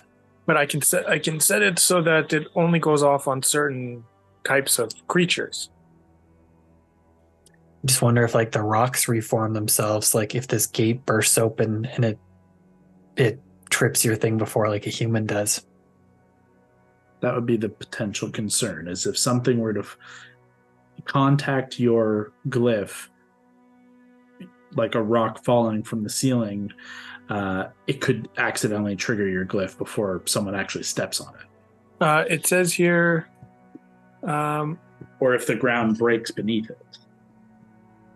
You can further refine the trigger so the spell activates only under certain circumstances or according to physical characteristics, such as creature kind, height, weight. The ward can be set to affect aberrations or drow or alignment. You Or can also alignment's set- interesting. You can also set conditions for creatures that don't trigger the glyph, such as those who say a certain password. Oh, that's handy too. Just in case we don't want to explode.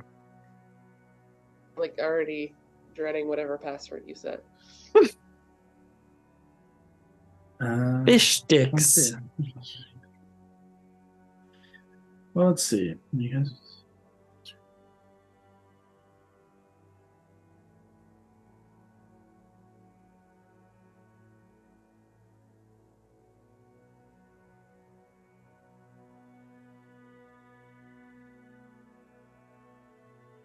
So you decide what the trigger is for glyphs inscribed on a surface. The most typical triggers include touching or staying on the glyph, removing an object, yada yada yada. But you can refine it. So I suppose if you make a specific refinement that was of your choosing, that it wouldn't just be like anything that touches this explodes. If you make a refinement to a specific trigger, then you should be within the bounds of the spell to allow that. I like that, yes. So what is the refinement you want to put in? What's the condition you want to set to this glyph, and where do you want to put it?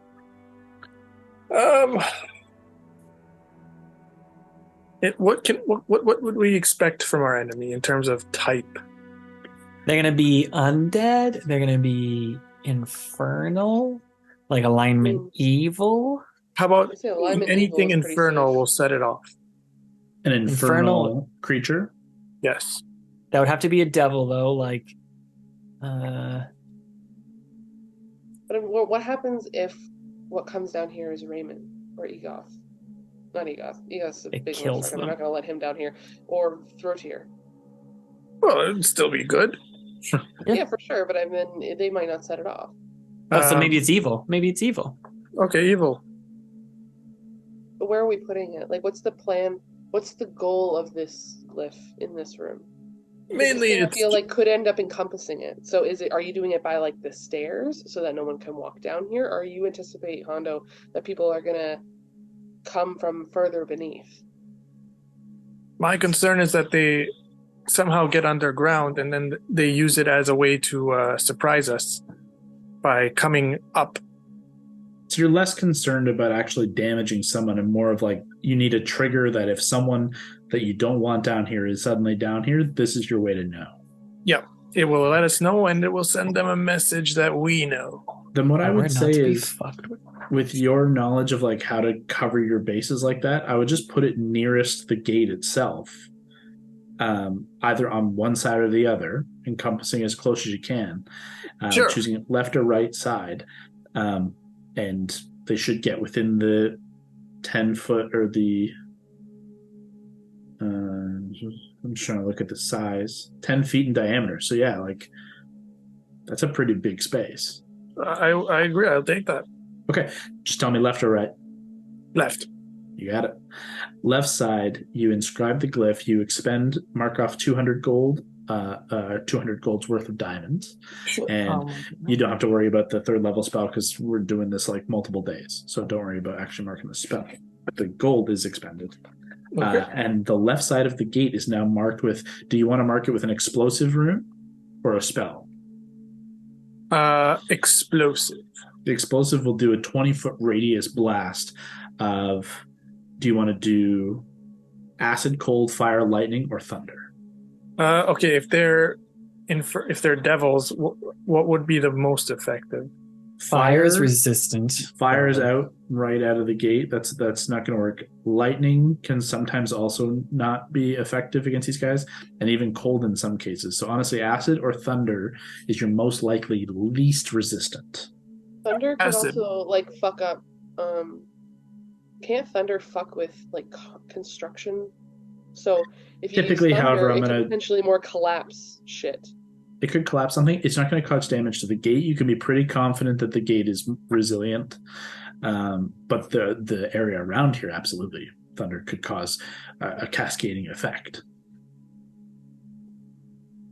Acid would eat away more at possibly damaging the things that the people have with them, that's literally going to eat away at, if they have scroll work potentially, eat away at that, or books or anything like that, like if there is a ritual component. Thunder would be loud though. Thunder So- would hear. If between those, which do you prefer? I say acid. Acid feels very Hondo. Well, acid feels very, very Hondo. Then the explosive trigger of an evil creature standing within 10 feet of the gate will suffer 5d8 acid damage and an explosive blast. 5 feet left of gate, explosive acid damage. Can you set a cool password on that just in case we go down there? What fun password do you want? It will be Hondo. Hondo is the password. Perfect. Here's the thing. What if Raymond goes down there and fucking curses your name? We have to say it Mm, before it happens. you gotta Typically, do it people as, curse Hondo afterwards. That's You gotta true. pull a gourd where you give yourself an alias that's basically your name. Okay, Like Bondo the Hue. we will do. We will do in honor of our good friend. We will do it, Lando. Lando, the ranger who clearly died in the desert. In He was a good episode friend. He He lives 7. on Maybe he does live on. in our hearts. Hearts and minds. Lots of prayers. So that Password is wrong. official. The password is Hey, let me Lando just for change that anyone in who the goes notes. near. Val scratches out Hondo, writes Lando. Okay, so that covers. Let me double check my notes. That covers the immediate few things I wanted you all to be aware of. Actually, I'm going to ask one more ask of Allie while we're down here. Throw me another stone cutting question or Okay. roll. This is going to gauge your understanding of quickly, like looking at this and seeing how quickly is this expanding. Okay, 17. 17. Given Alexander's surprise and your natural like understanding of stone, this is arcanely being manipulated and presented by like an innate evil is breaking this apart. But you can look at the actual striations of like the deterioration of the rock, and as it's separating and growing and further, you're seeing each like break. You can kind of almost like backdate that. You're watching this expand exponentially. It grows twice as big as every day passes. It's currently 10 feet with 6 days to go. It's going to expand twice as much every day. And then you know it's going to get bigger and bigger and worse when that gate opens. Something to keep in mind. Yeah, let's have no like siege engines like between 2 Yeah. and 5, and we should warn people at 2 that this thing's gonna rupture through them. Okay. Yeah, Alexander did not fucking come back down here. That covers all the bases I had here. We talked to Mary about anything she wanted to accomplish over these grouping of days.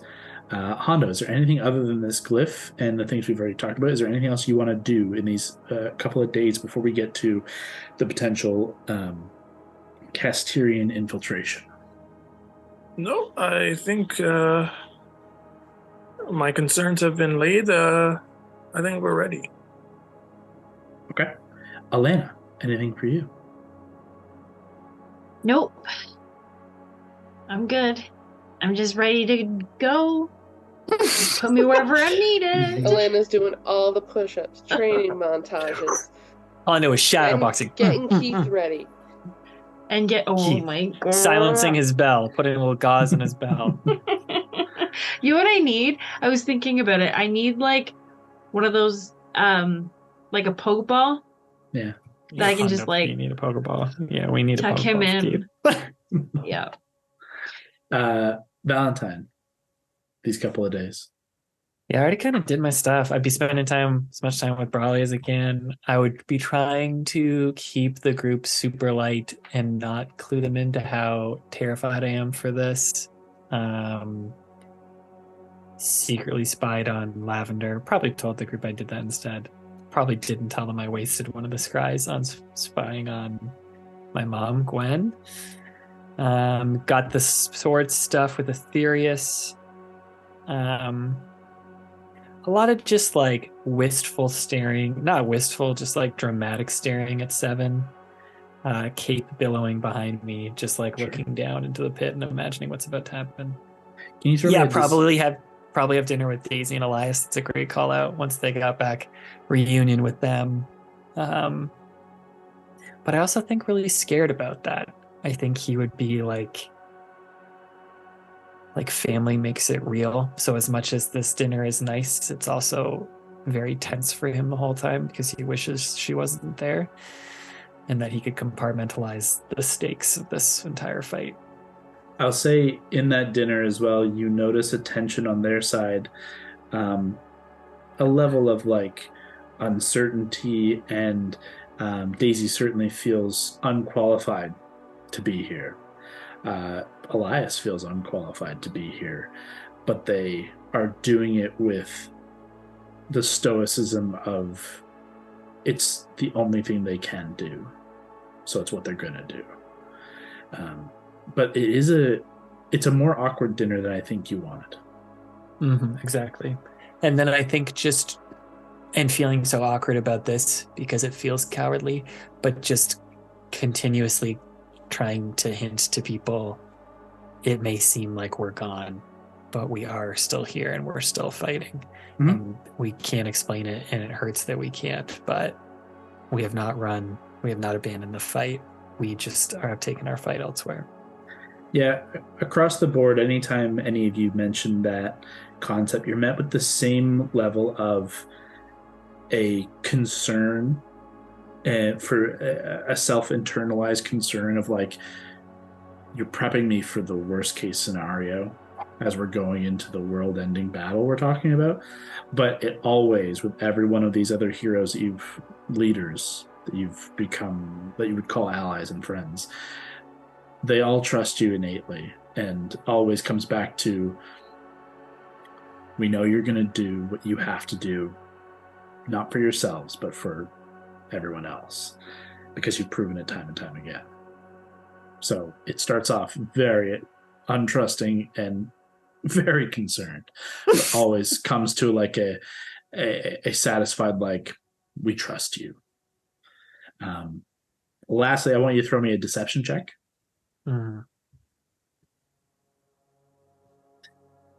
7 on the dice, but this is kind of your boy's game, so that's 24.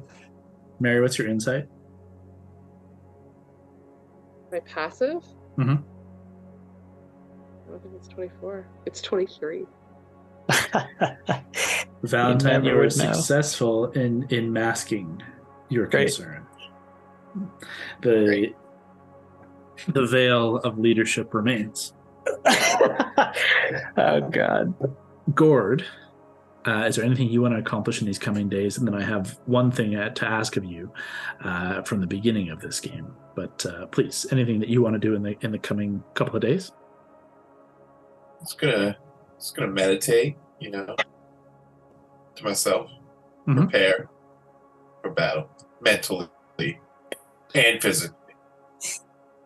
I envision you with like the staff on your lap, just like meditating, like just thinking about it. No way I'm like Doctor Strange in Infinity War, and I'm going through the million possibilities. Yes. Yeah, I love it. These meditations are a bit of a challenge for you, as every night since your fateful visit to Sigil in acquiring the true name of the devil, every night has been plagued with visions and nightmares. The nights that you choose to sleep, it's full of nightmares, and those you don't, it is constant probing thoughts. When you try to silence it all, to have these meditations, it always manages to weasel its way in. Something small prompts it, and there's just this constant creeping sensation of being watched, hotter than normal. I'd like you to throw me a wisdom saving throw. Come on, Gord. 21. Zach. For the first 2-3 nights, as these days progress, you feel the confidence of the Matron of Ravens at your back. And these visions still plague you. They are not going. But you steel yourself and know that she has you in her embrace and that you're strong enough to combat this. The day you expose yourself to that gate, her protection seems to waver. I'd like another wisdom saving throw.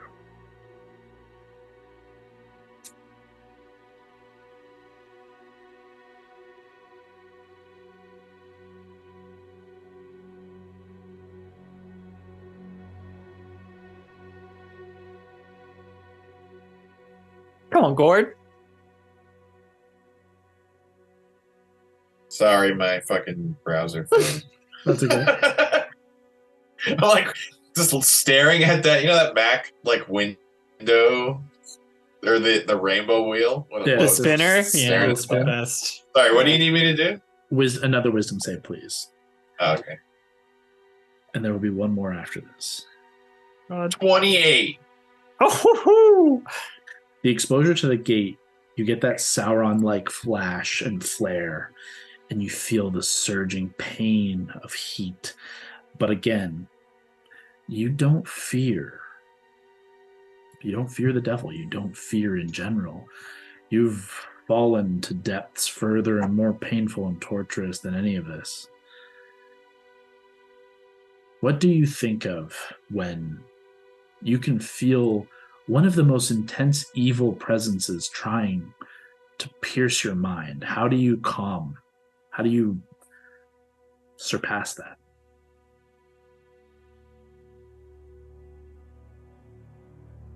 You just hear this nice, like, calming piano music. A nice piano melody. That's all I hear. You embrace the early days of your bard days, and music seems to kind of let these things kind of slide away.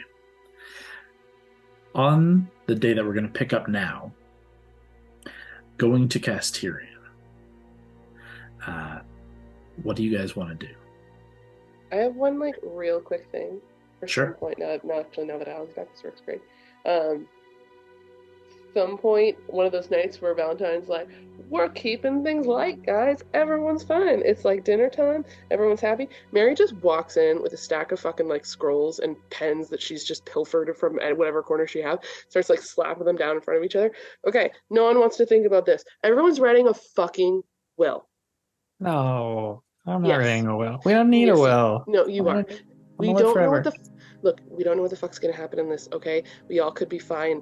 We all could be perfectly fucking fine. We all could not be fine. I'm not talking about like who's gonna get all your shit. Although maybe that's not a bad idea. What do you want to happen? We have ways to bring people back. How far do you want fucking people to go to save you? Maybe some people don't want to come back. I don't fucking know. I want to make sure no matter what the fuck happens, we're gonna put this somewhere safe, and we just know. Okay? I don't care if it's just a fucking letter to somebody. Just write something the fuck down. You don't have to do this now in game. Just think about it. Can I actually, as the DM, I want to interpose. If you guys would indulge to have something written secretively and send it to me, and only in the event that it needs to come up will I open it. Oh, What do you I'm want sorry, done guys. This is with supposed to be a funny RP thing, not something that Kyle would actually call us. No, I want it now. It sounds fun. In the event something happens, what are your final wishes? My thoughts are too like, yeah, bring me the fuck back. You know what? No, maybe only try this far. If that's not gonna work, I'm fine. Like, whatever you want. Or like a letter to fucking, if Kevin wants to write a letter to the queen about how much he wants to bang her, like, doesn't matter. Something. It will get delivered. And then I'm thinking we put it somewhere with someone or somewhere safe, just in case. something that does need to be done now, but something to consider for the coming 2 months of us finishing this campaign. Val will reluctantly grab a scroll and just put it in his pocket. And just kind of nod, but not be happy about it. Does Immediately everyone- bring down the entire. Yeah, that night ends a little quietly. Yep. Okay. Everyone takes their will to be done. But following morning, the 25th of Hamatium, Oh boy. you have this day, this night, and then tomorrow you have the full day, and you know that tomorrow at midnight the seal is intended to break. So for the next 48 hours, roughly, what's the plan? So I almost think we should go on that night. Maybe before, obviously, like sundown. But we should go back to Kas'Tyrion. I mean, hell, we do could. that today. Like, we Yeah, wanna maybe give that's ourselves- smarter. We don't want to. Go. That way, we can actually use resources. We don't have to worry about having to fucking sleep before. If we can get there today and just cause a little bit of fucking chaos, they have war machines. Fuck some of those things up. Get some intelligence. See, I mean, we've joked about finding a way to unleash a Kraken upon everyone there. I still think that's Don't hilarious. I spoil don't know if it. we can Don't actually do it. spoil it. But Yeah, like, I'm gonna there's try. something, some kind of fuckery. We Well, we could- also have Yeah, sorry, keep going. vials of etherealness. Now I understand ethereal realm is where ghosts live. That might not be the best idea. But I don't know when else we're gonna get to use them. Oh, Sure. all our lights keep flickering. Kyle, are they flickering in your room? I didn't notice. Okay, cool. It's just these ones. We Those could ones even always- go tonight. Excuse me. We could go now. Hide out near Kas'Tyrion. Use. I've been studying with Arthur and Eli, and I picked up Arthur's magical hut, which will allow us to have like a place where we can stay and we won't be murdered by zombies. So we could hide in that and then fly out on the midnight night, fuck some shit up, and then teleport back. But I get what you're saying. It's probably smarter to do it now so we could actually sleep and then have all our we stuff. we need all our fucking resources. I'm literally thinking now, get numbers so we can report back. Make But can I potentially get any us? changes Can I that we get need. us there and back? Let me just check my spells. We can like fucking walk there. Don't people have invisible shit? Most people, yeah. You know what? No matter what we do to hide, fucking the big bads are gonna see us. We don't need to get past the big bads on the edge of things just to get eyes on shit. We just need to get past the dumbasses and the lackeys. Just for You your also- context as well, Kas'Tyrion is not particularly far away from where you are. It's I think I had it written down here. I'm just trying to find it. I think it's only Like an hour. 2 hours. The journey from Kas'Tyrion would be 2 hours by forced march. So you guys at a normal So we could march, fly there. You get there in two. If you fly, you can get there in an hour and a half. Like, it's not like crazy. So we don't even have to teleport. We could save that spell. No, we could fly like close enough so that we're not like, you know, within eyesight of if they have people watching out for us at the edge of the city. Find a way to sneak in. Whether it's Let's an fucking ability do or it. Just fucking doing it. Yeah, let's get in Let's there. do it right now. I've had my breakfast. I just had my coffee. We do it now. I don't want to see Lab and Baldora today. Like, it'll just be too. She'll talk our ear off. We'll never get anything done. So I think we should go out before she shows up, and then we can catch up with her after this. What flying creatures you obviously have Fern. You always have Fern. Are you summoning Mira? Is Amira permanent now if you summon her? Yeah, if I summon her, she's just there. I thought she was I could gone after the battle. Oh, it's turning the camera. Yeah. I thought she was gone after the battle in the city. She might have, but once I summon her, she's just there until she runs out of hit points. Yeah. So I could like, just summon her back immediately, Now. like the next day. Okay, so you have Mira, you have Fern. You still need, if you wanted to We could- fly. We could take Carpet, or I could literally polymorph either Keith or Hondo or Gord into How a long would literal it take? flying mount. How long would it take, like, as the crow flies? What's the Pegasus flies? Hour and a half, Kyle said it? An hour to an hour and a I'll half. take the Like carpet. I missed that. by the carpet speed is a little carpet's less slow. than. It's not slow. It's still going to be faster than walking. So you'd be an hour and a half.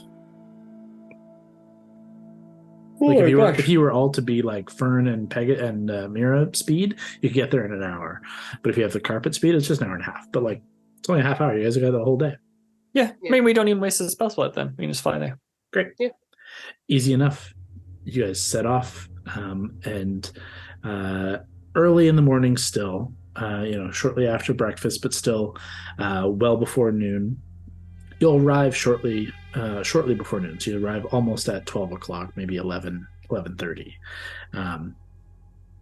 And at about a few kilometers, a few miles off, you're high up in the air, and it's not a stormy day by any stretch, but it's certainly overcast. It's certainly kind of gloomy, and you're using that to your advantage just to kind of keep a little hidden as you're flying.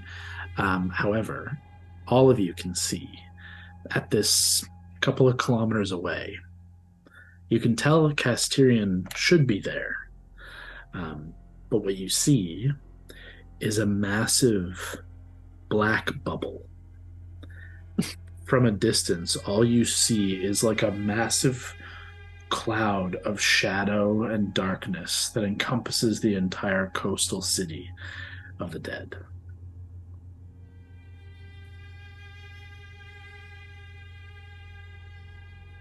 Have you ever seen that before? I'm just trying to think about it. We've seen them do like rain blood before, but I guess we've never seen them do eternal darkness before. This is relatively new to you. It's not a surprise necessarily, but it is new. The problem is it stops any ranged visibility, and it's like a whole black wall. But you're not sure if they can see out. You're not sure exactly what's happening here, but you just know that's where Kas'Tyrion is, and suddenly it's like pitch midnight black, but suddenly. And there's a thin, like, kind of cloudy veil of it. Maybe we should skirt ourselves over the coast, like to approach from like the remains of the ocean side, and try and get close to the wall. Almost like where the pirates were. Yeah, Because they fucked off now. But yeah, Sure. just heading that bearing.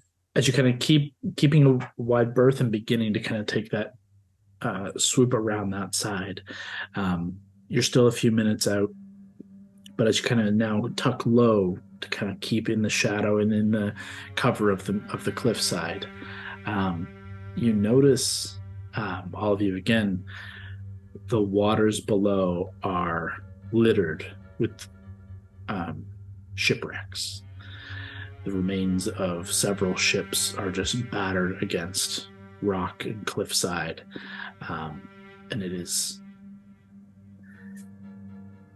a pirate's devastation. And then the black of the shadow just like kind of cuts into the side of the mountain and stops, almost like a full bubble.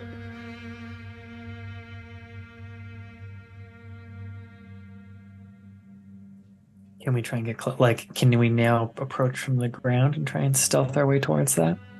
Do you want to land and kind of climb up the side where you approached from, like up where you met Gambino the first time? Yeah, maybe that's the way to do it. What do you think, Mary? We've been there. Yeah. At least we'll know. At least we'll have a path. I remember that fight so well. It's so vivid. When Hondo Jesus. I remember being in a courtyard, invisible. I think Hondo was in a Clearly barrel. Is Hondo in a barrel in that fight? Hondo was disguised as an old man and ran away to come back and beg for something. I don't remember. Right. So question, sorry. Do you want to land low and climb up the kind of cliff stair side and kind of creep in? Or do you want to land high on the kind of cliffs around and skirt down? I would say low, because we want to keep as low a profile as possible. Yeah, that's really smart. Let's do that. Okay. I'd like a stealth check all around. All right, y'all. Roll them stealths. I'm gonna honor We you, have a D20 character dice. with plus pass without trace, and that's all we've been using lately. And 15 that's it. Dirty plus 20. 14. 16. Hey, 30, 20, 16, 20, 32. 32. Nine- I was gonna say you even have 19. advantage on those, but it's crazy.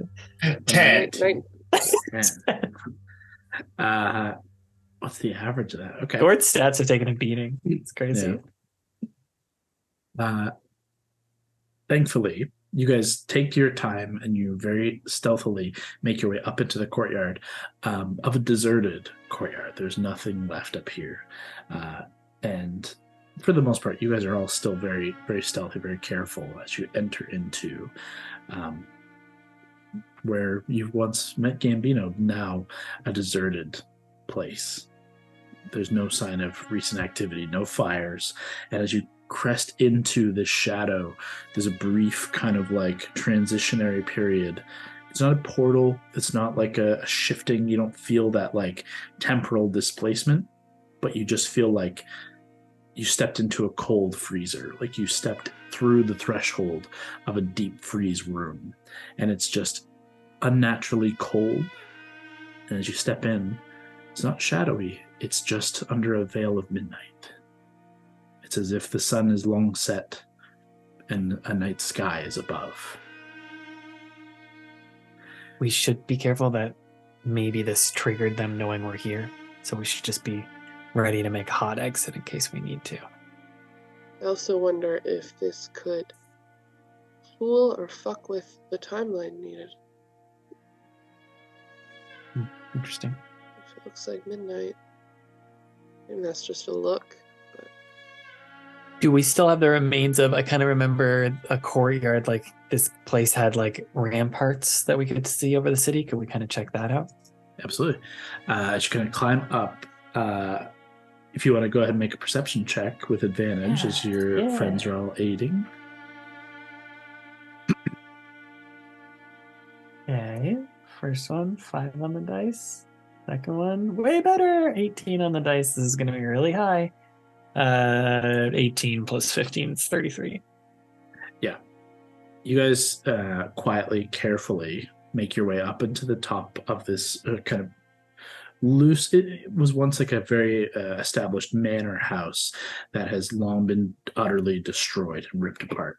The upper levels, where there's like a wraparound balcony, is where you kind of position yourselves to look out over the city. And it is, as you kind of point out, it kind of rises up onto a hilltop in this overlooking the city down into the bay and where the Temple of the Raven Queen sits. And you can't quite see it from this distance. It's quite a ways away to get like direct detail on. But what you can see, even at this distance, hundreds of small fires, small forges and firelight and cooking fires, and you can hear the din of metalworks, and you can hear the roar of some kind of bellowing machine.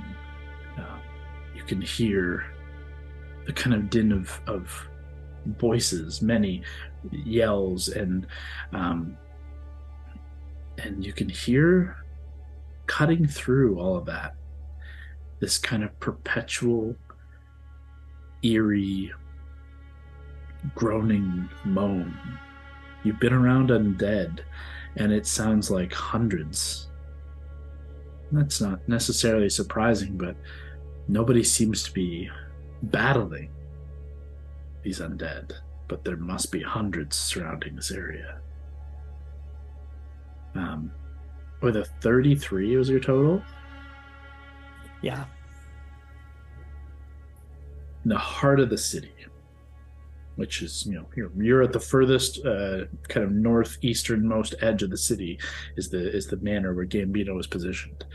In the heart of the city, slowly moving through the streets, a singular towering figure.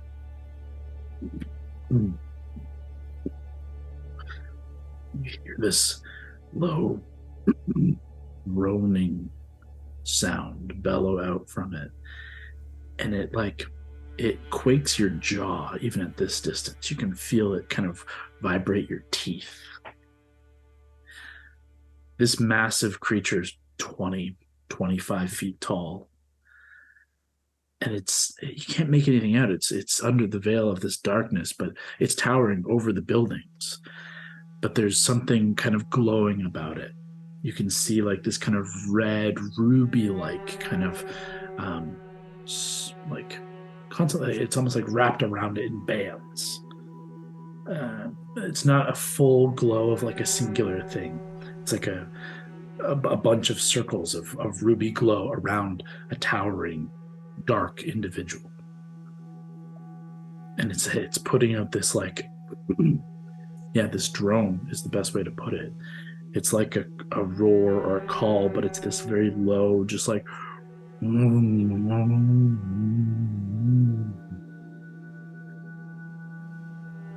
is that what we saw? Shifts. We saw a spooky, I forget what they're called in like actual terms. We saw a spooky black monstrous like thin man creature on one of our first nights in Kas'Tyrion in the distance. Does that kind of look similar to it? It does, but it didn't have that ruby glow as it does now. The ruby is new, but the proportions are certainly akin. Did we see one of those in the Shadowfell? Way back? Yes, you did. It's pre-stream for any long-time viewers. You saw that at a very far distance. Thankfully. And we're very scared. Okay. If that thing, I think you're right. Like, I'll point all this out to the gang. That ruby kind of like stuff orbiting it around it could be what's controlling it if it's being dominated. And then perhaps like the noise it's making is like quelling the other undead. Like maybe it has a way to almost like a queen bee. So we could try and fuck with that, and maybe that would set off the rest of the hordes. But I mean, we've seen Raymond control all sorts of undead before. It wouldn't shock me if he just had complete and utter control over all of them, especially with the staff. Gloomstalker? Is that what it's called? Nightwalker. Nightwalker. That's close. We mentioned seeing the island where we know this goes down in the distance. How far is like the actual sea from that island? Because I know it's like there's just dried up shore. Yeah, it was dried up like a bay that would have rolled in and kind of like had a small like kind of the small bay in the middle of not the middle, but on the south coast of the city, where the island was sat in the middle and the docks kind of extended down the coast on either side. Sorry, how far is the sea from where the island is? Mm-hmm. Like maybe 2 kilometers ish. It's kind of far. Okay. 2 kilometers. So Hondo, I know you want to do this as much as I do. If we wanted to try and summon the Kraken, what Abbotsford told us, that old bard from the Sunrunners or whatever that we met way back when, he wrote the song The Dead Man's Song, and he said if you're ever in the sea and you sing that song, it's like a challenge and a call to the Kraken, and she shows up. We could try and do it from the 2 kilometer shoreline, or we could literally go down into that bay, use your jug of endless water, make a little puddle, stand in it, sing the song, see if she'd show up. She also remembers us probably. She's an immortal titan, and we stole treasures from her, and Brawley hugged her daughter. So we could just say, hey, you want to show up and settle something? I also accidentally Look at this baby. all the eggs. Maybe do it. So You murdered all the eggs? It was definitely an accident. The Allie's very nice hammer was in the middle of it, and I grabbed it, and it activated and exploded the eggs. Oh yeah, I forgot about that. Oh yeah. So she super hates us. However, yeah, we have an angle. She needs relics of some kind to make those eggs hatch. She wanted ours, right? maybe it's like, we got a bunch. And guess what? Those motherfuckers have even more. Like, there's so many of these things here. Maybe I you don't should think try we to come could- get them. I don't think we could reason with her that far, but I do love the idea of what if, though, just like you're thinking, we make a little wading pool, right? We stand inside it. Brawly dips Stormbreaker, the Belt of the Tempest, whatever, dips it inside the water. I'll put the bit of the my cloak inside of it. You can put some of your armor in it. We could put a Zeus figure in it, and we could just say, "Hey, girl, here's the Deadman song. Would love to see you. Doors open. Come on in." I mean, if we're gonna do this, we may as well go in the actual fucking ocean, right? That's just gonna increase our chances. 2 kilometers away? No, I want her to come inland to shore. Yeah, I know, but when we're not right on the shore, the next step is go inland. But also, why? She's also not an idiot. So, like, how? I mean, fuck it. If it doesn't work, it doesn't fucking work. It doesn't work. It doesn't work. The vibes are there, you know. And then if that fails, Honda, what other shenanigans do you want to get up to? Do you want to destroy a siege engine? Do you want to jump on that Night Stalker's back and just see what you could do, how quickly you could die? I could try and cast silence on that Gloomstalker, Night Stalker. Maybe it stops making that sound. We could see if that causes shit. Could we blow something up? Of course we could blow something up. You name what you want to blow up and we could try and do it.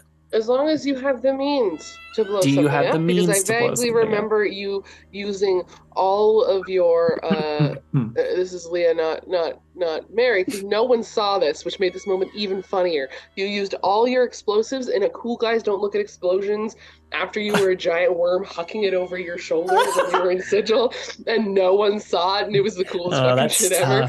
That's tough. I could make you a purple worm. Actually, Gord could. You could warm it up in the city. Fuck, it worked once. We could do it. They ain't never seen this shit before. I don't mind the worm, but I don't mind the worm. Gord could turn into a the- little dragon. that would be Make good. you into a dragon. We need destruction. Dragon would be very destructive. Now the only problem is, just while we're talking out loud, if something bad happens to Gord, and we can't let anything ever happen to Gord, but if you were to get hit so bad that you... Kyle, if you're the monster, do you have to make a con check? Sorry, if you're concentrating on True Polymorph, No, but If the monster doesn't. Gord casts it on Hondo. then If it's Hondo Gord gets- has to maintain Okay. concentration.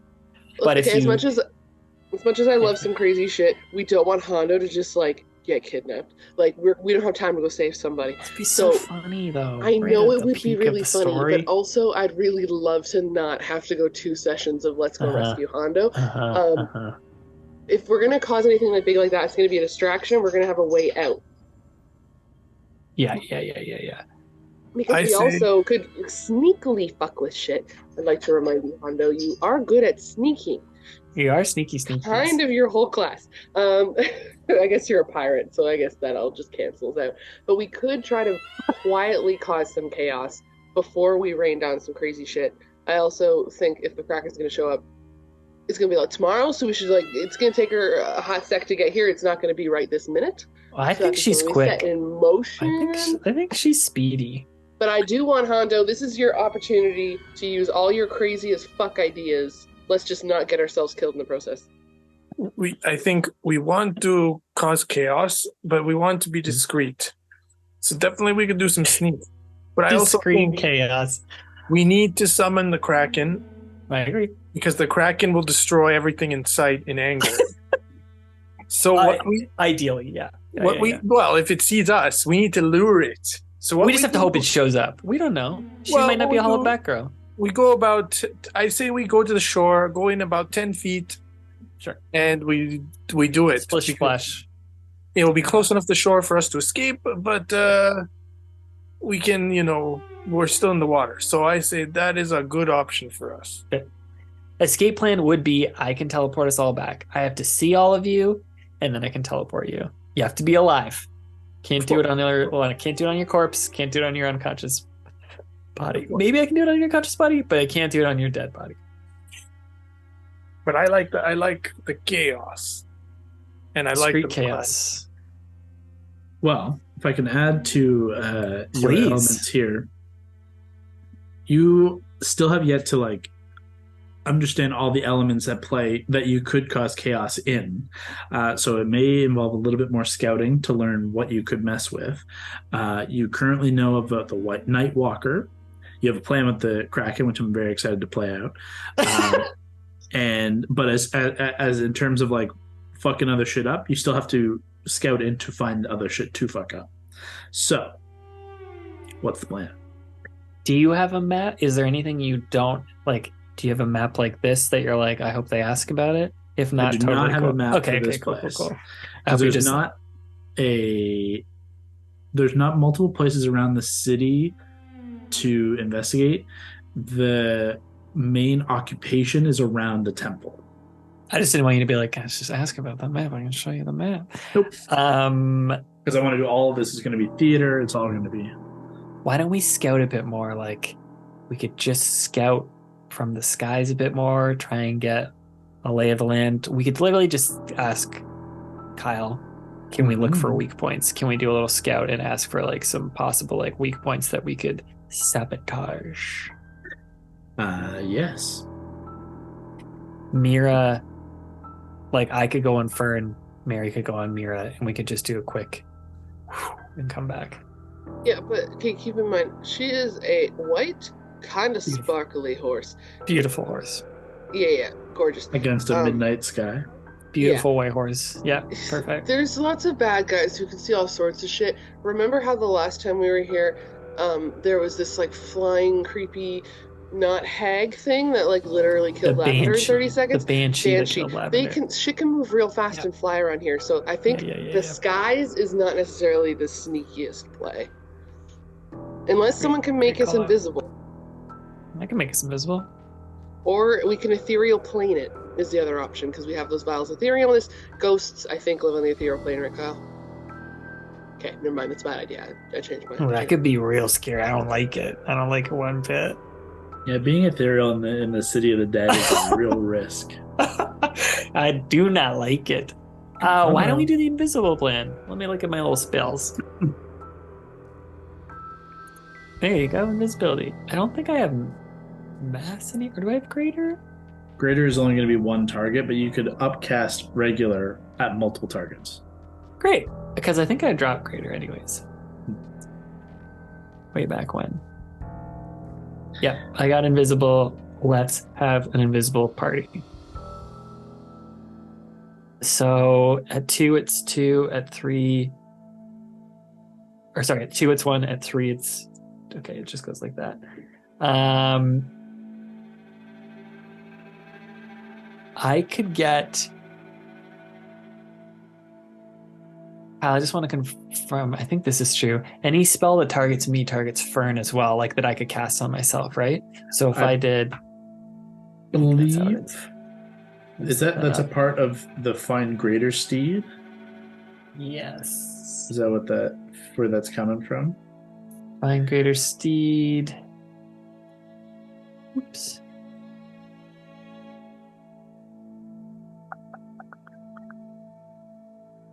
While we're looking this up, I thought of something While that I mounted did on actually it, you think of can make though. any spell you cast that targets only you also target the mount. Amazing.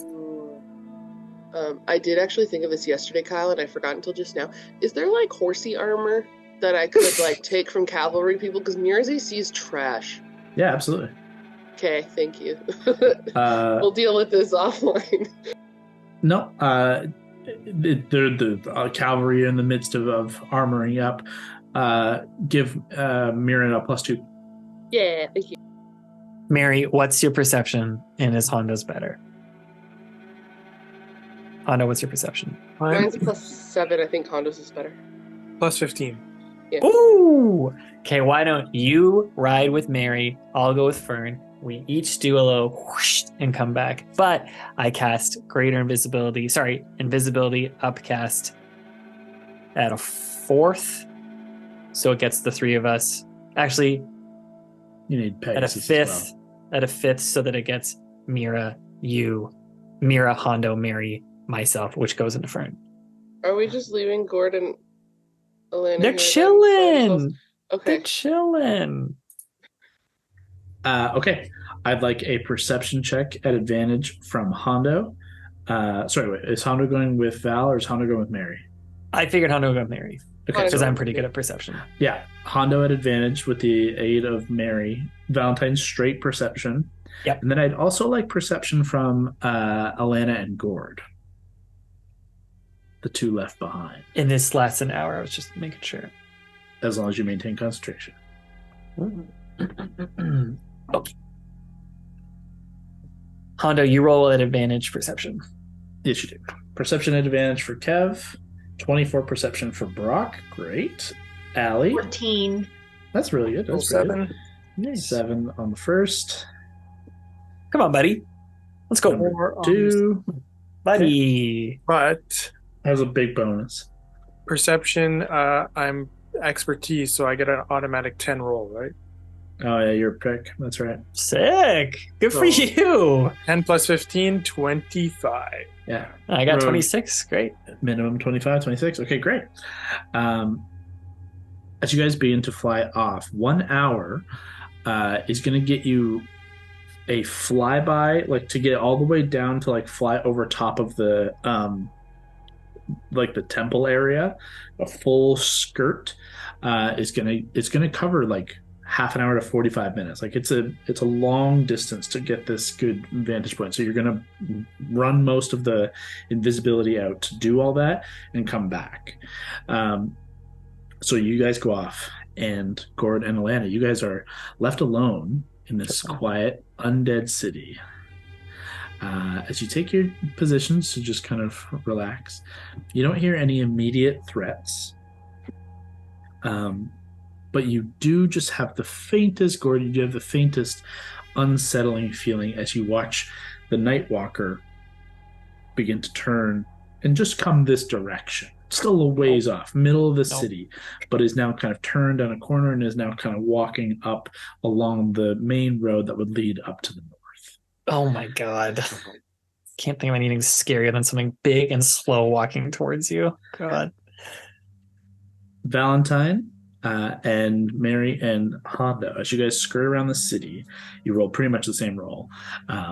You see from high above and invisibly, you get a closer look. Still at a distance, but you just, as you kind of careen around the city, you're watching the Nightwalker begin this slow progression towards your other two friends.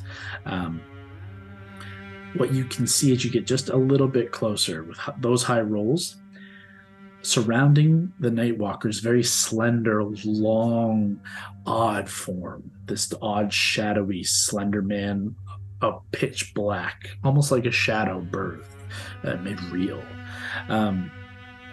are chains of ruby, possibly true ruby, like gem carved chains, but they're each link burns with a runic magic, and it seems to enshroud and wrap around the Nightwalker.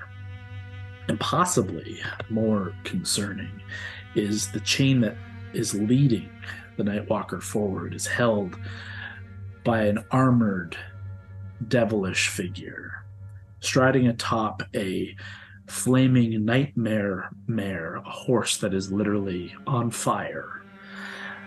The devil, infernal plated, Egoth Vansroy, holds the chain of the Nightwalker and is leading him in a procession. Flanking either side, you see a dozen, so 6 on either side, armored Revenant Vow, Eldrazi, you're not sure.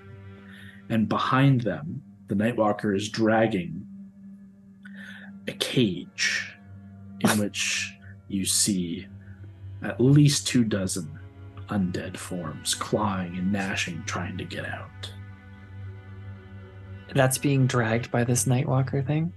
You watch as you make this slow progression, you slow, and you watch as he makes that call again. You feel that vibration in your chest, and it vibrates and rattles, and your teeth clack invisibly, unnoticed by them. You watch as an a zombie like claws its way outside of a window on the second floor of one of these ruined structures, tumbles down into the mix, and the Nightwalker just turns its head, and you watch as it kind of skitters and stops and settles and slowly just walks, and one of the Eldrazi just opens the cage and it enters willingly. And it slams it closed. And it continues the progression. How many zombies, roughly, would you say, have they currently collected? In that cage? Yeah. 20 to 25. And how many times have they done this? How many cages do they have? You guys continue your scouting. And you're on opposite sides of the city as you kind of made a point to like flank around. So you're having these individual moments, although Hondo and Mary are together. Coming around the coastline, it's dull, it's quiet. Nothing of note to the water. Coming around the front side of the city and like kind of looking inside, you're seeing spots on the upper roofs have been made kind of makeshift camps for some of the soldiers, and you're watching hundreds of these little fires of groups of Revenant Vow figures. It's still midday despite the midnight look. These people are cooking or getting themselves prepared for the day. You can see them all in their black and reds of the Revenant Vow and the Eldrazi. And there are easily, that you can see, 1,000, 2,000 of these people just kind of in amongst the city as you're flying over a half hour. But it's when you both kind of begin to converge on the other side around where the city descends down into kind of the walking area and then the dry bay where the island sits. The Temple of the Raven Queen sits in the middle.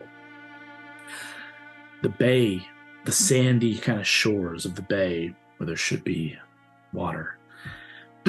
Hundreds of tents. An encampment is fully encircling the bay all around the island. Atop the island, you can see a makeshift like battlements have been set up. And actually, I shouldn't even say makeshift. They are like constructed stone battlements, surely magically created and shroud and create like a tower around the temple. It is reinforced with clear arcana and like obsidian walls. There's even a sheen across the top, like some barrier exists. You see nothing more concrete without getting closer. But you don't quite trust yourselves to do that just yet. At least not alone. In the bay itself, you can see a handful of familiar infernal machines. Those, pardon me, you've raced around in the same area previously. But these are not where the roar of machinery is coming from. Almost parked on the edge of the bay, you can see 3 identical, massive, 20-foot long, equally as tall war machines that spit fire from 8, 9 exhaust pipes of smoke and fire that billows. Massive wheels that are just like long, like almost like rolling tubes, like you would get from like an actual roller that rolls across, claws that extend, and spines and spikes, hundreds of infernal faces of metalwork on the sides, and a massive mod demon devil face at the front of 3 hellfire engines. You watch that they shift and move a little bit in their space, and the head actually moves. It seems sentient in some capacity, but mechanical as well. They kind of shift and move. They're holding their position for the most part, but the fires constantly billow and burn. Are they like digging or working as construction, or they're literally just kind of like hanging out? They're just sitting there awaiting, but they seem like edgy. They seem like they're restless. Mm-hmm. Finally, with those rolls, you can see kind of all about this space,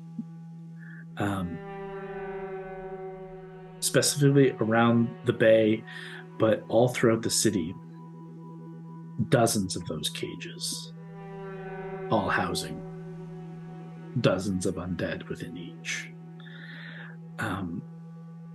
And a similar, almost like tower, like glass-like tower, similar to the one that was on the island, just off the island, near the where you all holed up at one point and Lavender died.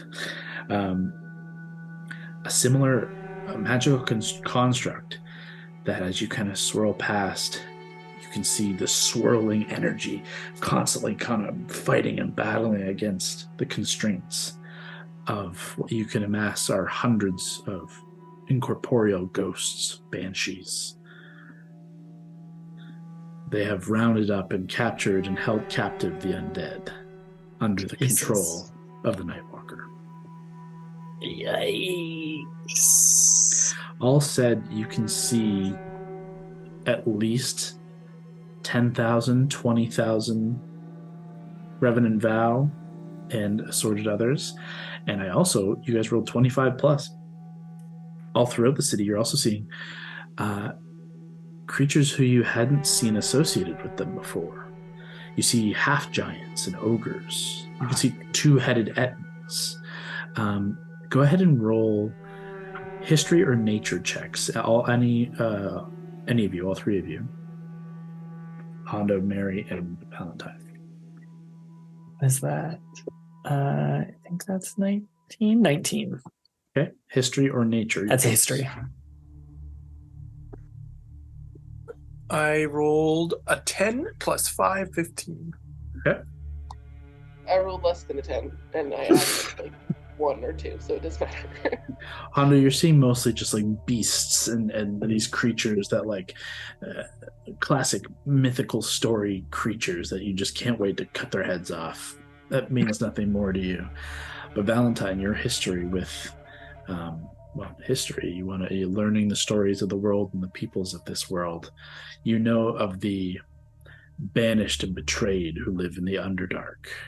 I was going to ask. You're seeing hundreds of Underdark associated creatures. You're seeing hundreds of similarly armored and kind of set up drow who have been drafted into this war. And they come with spiders, and they come with these half giants and ogres. All these Underdark things that have been shoved away from the light come to have their revenge as well. Cool. Great. The last thing you all see is not quite at the city, but because you're watching as you kind of circle around, you do see 3 tunnels that do not head in the direction of your of Thaluna, but they come from the direction of the mountains. You can see they're like letting out, and almost as if they had tunneled here from under the mountains. You can see creatures are kind of slowly walking out and living in amongst the midst of from the mountains and over to the city. By the end of the hour, roughly, you return to Alana and Gord. And Alana and Gord, thankfully, you guys have been quiet, and no undead have reached this area. However, the Nightwalker you've watched slowly progress up into the furthest reaches of the kind of northeast side of the city. They're on line with you about a mile or so away, directly like north of you. We should be quick. Stealth check from the two of you. From Gordo and Alana and Gord. Come on, guys. Those of you who are invisible are currently fine. But Alana and Gord. Ooh, I rolled a 19 plus 7. Nice job, for bro. Alana. I know. Good shit. Lucky Levi with you there. That's good. Is this history check? No, this is stealth. Stealthy stealth.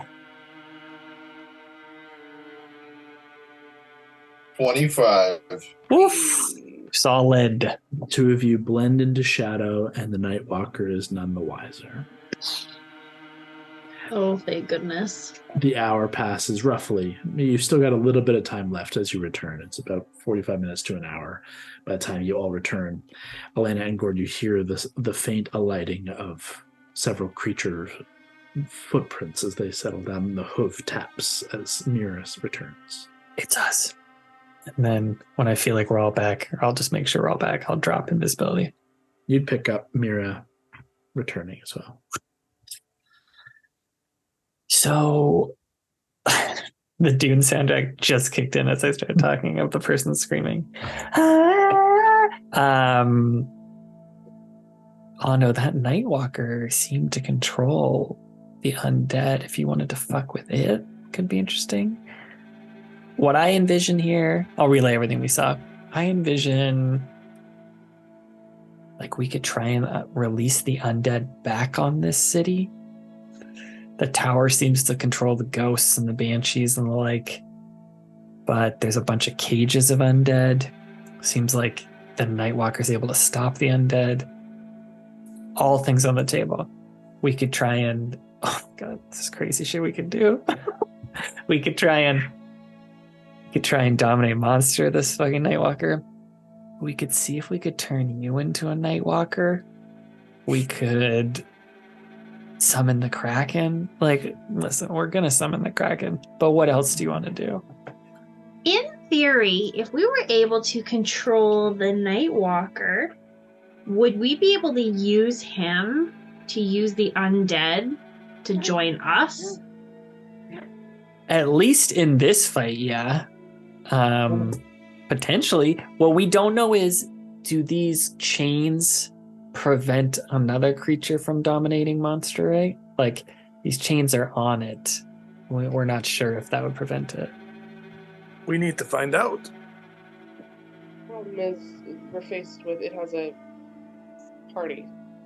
You got the We're names not for a gonna bunch walk of up to this shit. spooky scaries. We could try Yeah, and make sorry, you into a mate for it. And you could try and attract it. You could try and control the undead yourself. I mean, we could also potentially, like, they've been obviously spending a long time rounding up these motherfuckers. If we just start setting them free to the danger of ourselves, it's just putting them back. Like, they've obviously been doing this for more than a day. But it's so annoying. It's like such a hassle. It's like when you knock over a bunch of marbles and you're like, oh, God, just clean those up. So, I mean, if there's a way to free shit. Sorry, I attracted you, Honda. I should have said a bunch of ball bearings. That would have been like so much more apt. Another plan, Hondo, you could be a purple worm and just try and fuck with the ground beneath those hell machines, beneath the cages of zombies. We know the temple of the Raven Queen is under the island. You could just fucking slam into it. If I were to do the worm thing, Okay. Yeah. what is the escape plan? Because we cause enough damage to be effective, but then how do I get out? I was hoping you wouldn't bring that up. I'm up for it. I like the idea of Okay, causing okay. destruction. Escape plan. Well, Can I change back quickly and then can we get out? Brawley wears my old Cape of the Montebank, which is a dimension door cape. It's not attunement, so you could have a free 500 feet move somewhere. It's only 500 feet, though. This is a big fucking city. Are the chances of you being killed so high? Of course, so high. But, like, don't you want to have fun on one of our last nights here? I'm up for it. Okay. I mean, I say we do. Go ahead. No. I mean, we could also just use the worm to fucking... This is all kind of wet, silty soil. Just make some shit unstable. So that you make a lot of fucking holes for undead to fall in, or what we did in Sigil, eat a chunk underneath a building so the whole fucking building falls in. Mm-hmm. We just have to plan it right. Like, what's the goal with this, other than just general chaos, which, is always going to fuck shit up? Are we going after the war machines? Are we going after the giant bird cage of zombies and ghosts? High risk, high reward. High risk, high reward would be Night Walker. Lower risk, but still risk and decent reward would be attack one of these siege engines, try and cripple it, and knowing they're going to be used on the front line and they could just mow over our troops. That'd be pretty scary. Most fun, coolest reward, obviously the Kraken. We try and do that. And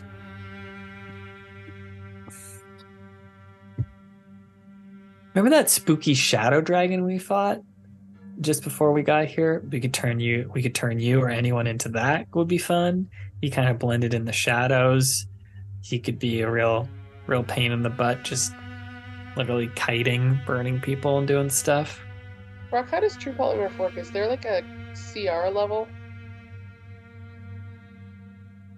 Let me check. Should be your level is the CR. Cool. And we're level 17? Are we 18? Aren't you 18 now? We are 18. CR Dragon. True polymorph a spell or like a trait? It's your 9th level. Sorry? And we have to have seen Your it, ninth level spell. Oh. Yeah, you have to have understanding of the creature. You've seen multiple different kinds of dragons. Yeah. You've seen purple worm adjacents. You've seen beholders. You've seen most creatures. Giants. So a adult gold or red dragon is 17 CR. A purple worm's 15.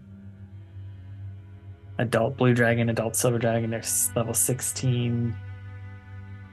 Yeah, it could be any adult dragon, really.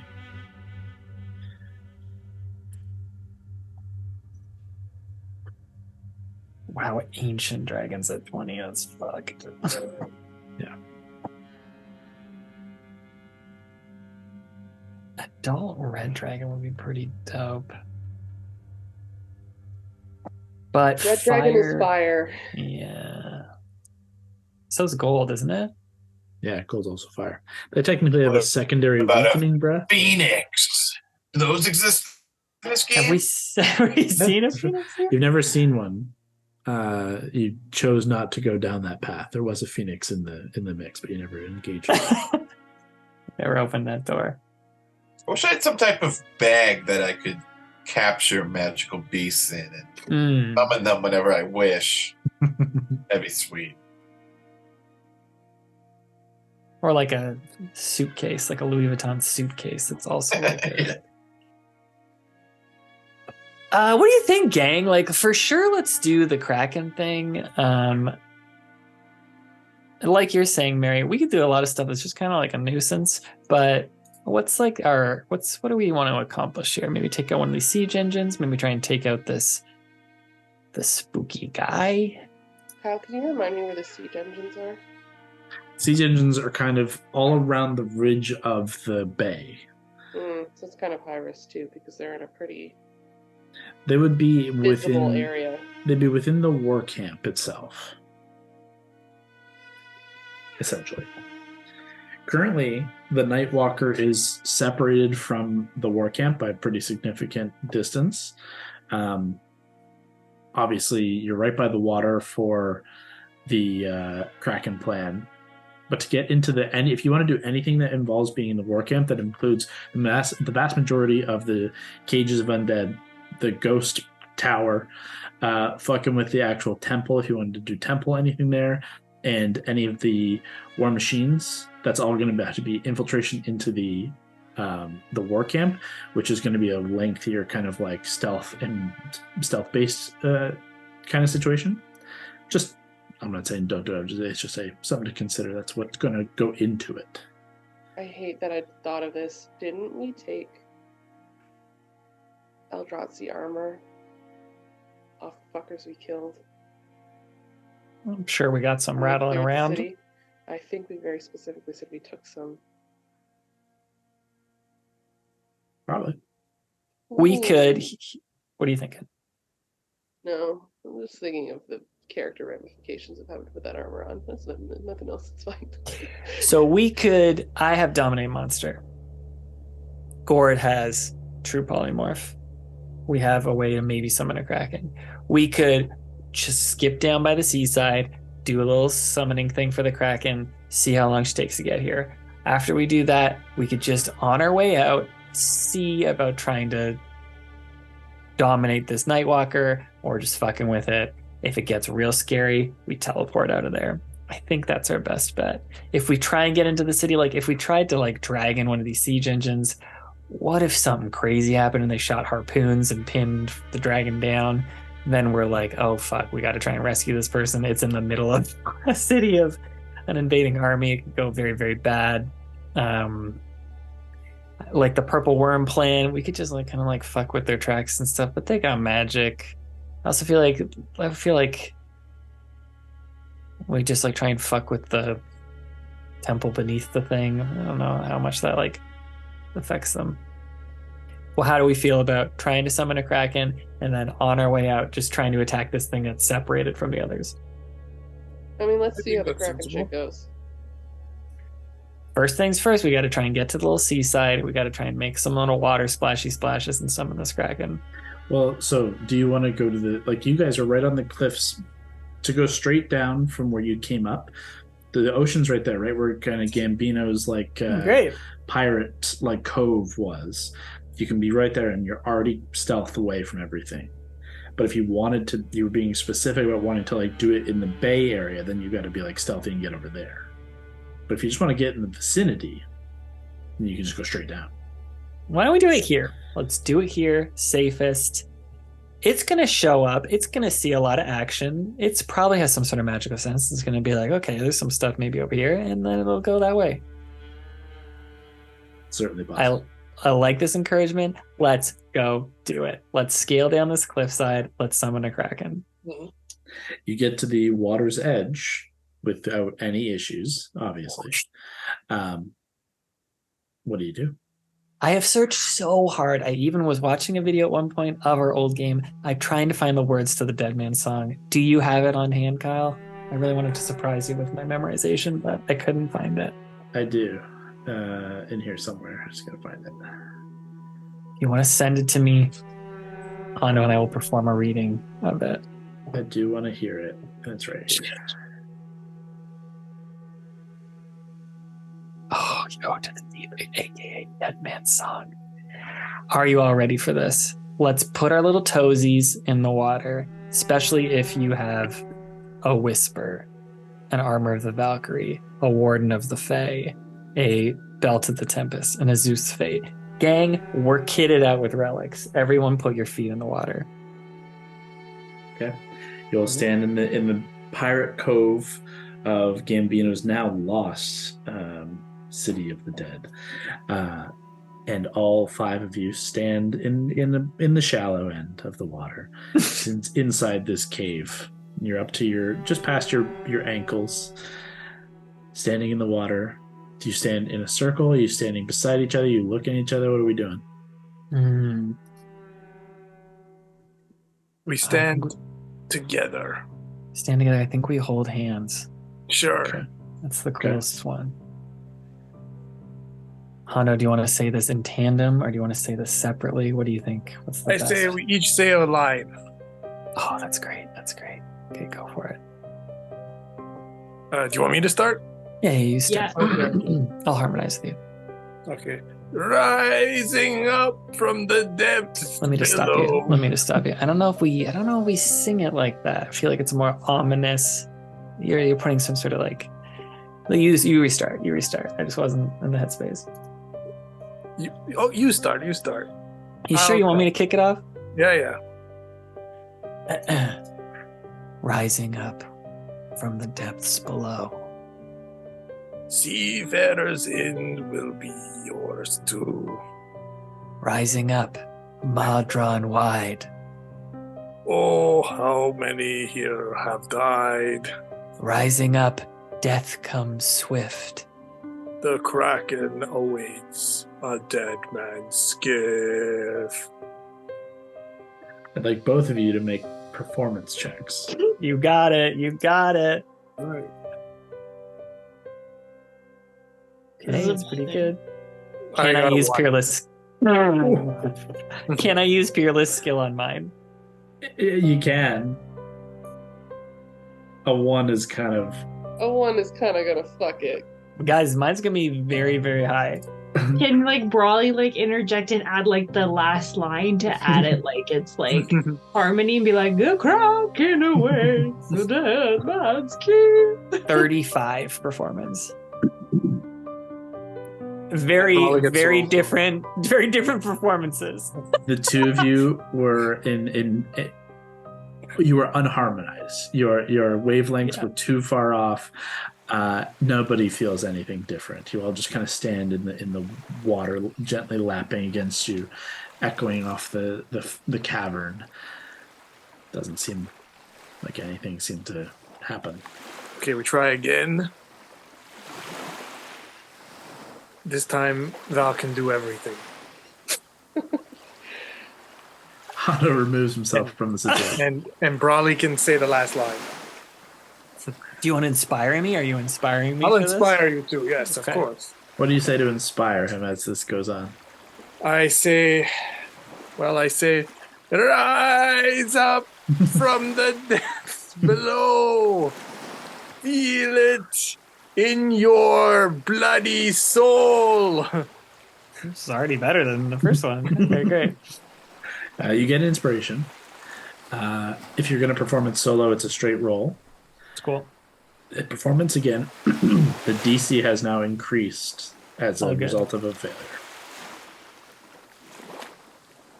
I will like break hands from this and I will go out like a little even further into the water and I'll just like put my hand on Aetherius and just think about it. Think about the Kraken. Think about Abbotsford. Take a deep breath. And then I'm going to try and do it all underwater. Okay. So then I'll just... And then I'll go down and quickly say, rising up from the depths below, seafarer's end will be yours too. Rising up, Madron wide, oh how many here have died. Rising up, death comes swift, the Kraken awaits a dead man's skiff. We'd like to see you again. Come and play. So this is interesting. I like the dunking underwater, but that's a long song to try and get out I know, in let's any do a sort of con check or intelligible something. lens. Yeah. So I'm not going to give you a con check for it. I still want to be a performance, but I'm going to make your performance a disadvantage. Cool. You still have a strong bonus to performance, and you have your inspiration, but it is a disadvantage. All good. You're making it challenging. Disadvantage? Mhm. Got it. Okay, first one's that. Second one's a little lower. So that's 5 plus 9. Can I stack Fearless Skill and this? I'll Can I allow it. Fearless Skill it. Okay, that's a 7. So now we're up to 20. And then, Hondo, what is your Bardic? My bardic inspiration. D8? It You're is. I think you're a D8, but you're at 20 currently? Yeah. Okay. Where would I even find that? It should be in It's your on features and traits. Bardic inspiration. The DC is 25. So if it's a D6, you got a real hard shot. If it's a D8, you got a little better. But you got to roll 5 or more. Oh, it's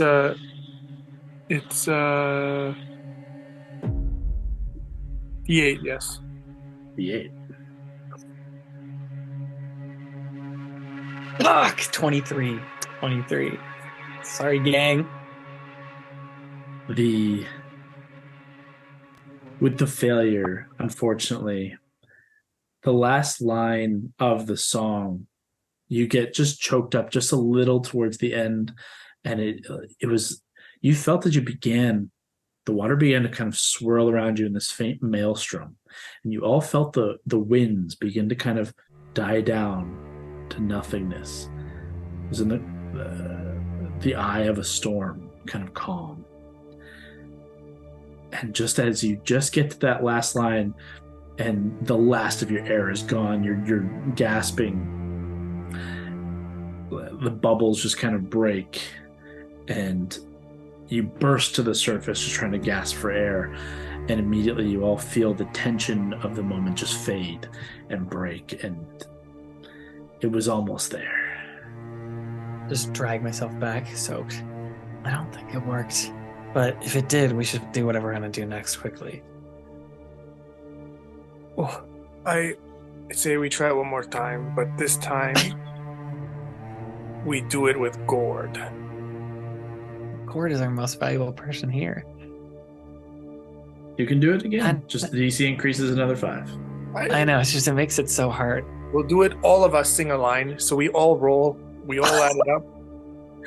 We can all add it up. I don't think that's how it works. It'll still be, no, you know what? I will allow a group performance check. You all suck at this, except Valentine.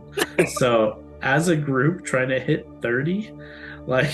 I'm trying to think of like alternative methods. None of us have sending to get a message straight to the Kraken. That'd be Anyone so else cute. got anything Hey, Kraken. Hey, you coming Wanna around come to Kas'Tyrion Pakistan? anytime soon? else? We got shiny stuff. If you want to do a group performance and try it all together, I will allow a performance check across the board. And the DC is 30, but because it's a group check, would I increase the DC significantly? I don't want to give everyone disadvantage. I'm going to increase the DC to 35. So I'll increase it by 10 from the last set. It's going to be 35, but it's 5 rolls. Okay. But I also hear it. We got to hear it. Coughing, I'll come back short. I'll be like, I don't think it worked. I don't know, we could try all together. I got one last idea too.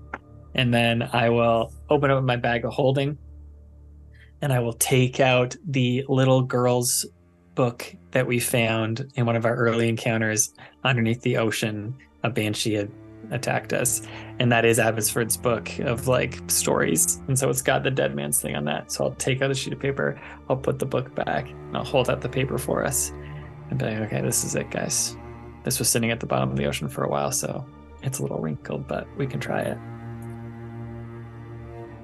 I can go first. Brawley, I think you should do the last line because you had such a connection to the daughter. I can go this one. Hondo, you can go to the next one. Mary, Lord, and then Brawley, you just got to take the last 2, okay? Hondo, you're on deck. Oh, I'm starting? You're on deck. You're just coming up next. We're going to go me, Hondo, Neri, Gord, Brawley. Everyone ready? Don't fuck this up. This couldn't possibly go wrong. Rising up from the depths below. Hondo. Seafarer's end will be yours too. Neri. Rising up, maw drawn wide. Gord. I don't know what I'm supposed to say. It's in the chat. It's in the chat. It's right beneath rising up, mod drawn wide. I'm pointing to your line on the little page in this little singing circle. You're gonna do right up after rising up, mod drawn wide. Oh, how many here have died? Perfect. Brawley, bring us up. Rising up, death comes with the Kraken, awaits a dead man's skill. Totally unexpected, the voice from Brawley. Really shocked. I love it. I would like Performance checks from everybody, and Brawley gets advantage on that one. Yes, Yay! yes. Oh my god, I rolled decent. 16 roll. 17. Oh, but performance. Is there a performance check? Yes. Yeah. It's Yeah. performance. 22 total. Performance skill. I got 16 minus 1, which is 15. I got 15 plus 1, so 16. We balance each other out. I wasn't that good, guys. I was supposed to be like the real like anchor here. I only got 15. Wait, yeah, I only got 15. That's okay. Cord, what was yours? 17. Across the board, a success.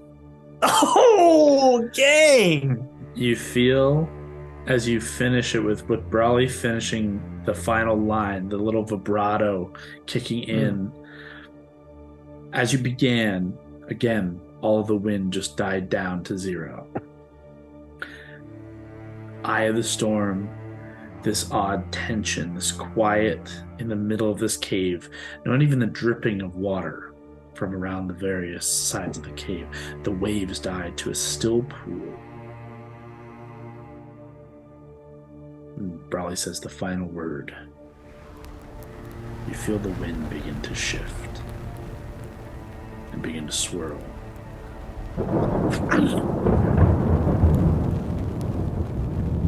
Thunder just outside. You kind of wade out just a little to look under. You watch as this dark cloud begins to just faintly begin to form, as a storm begins to brew. I will just drop that paper into the water. Should we just go, or should we try and fuck with the other thing? Should we see what happens? Where you drop Hondo, what is the this? page in the water too already? You watch as the water's being like pulled out. Like you can see the tide beginning to like draw. Oh, we need to at least get to higher ground now. Let's go back to where we were. Let's go back to where we were. Yeah. Let's go. You guys begin to quickly climb. By the time you reach the top, back to the manor, a heavy rain has begun to fall. From this distance, you don't see anything shift or change, but at least a storm has suddenly been summoned. With your passive perceptions and your ability to kind of get up above, you can see the Nightwalker is still in the north section, but is shifting back towards the center of the city. So like on its way back down. Within several hundred feet, probably another couple of minutes to get to it fast if you wanted to try and do anything there. I'm just looking at the distance of Dominate Monster. You're well outside of that. Yeah, 60 feet. I have to get within 60 feet of it.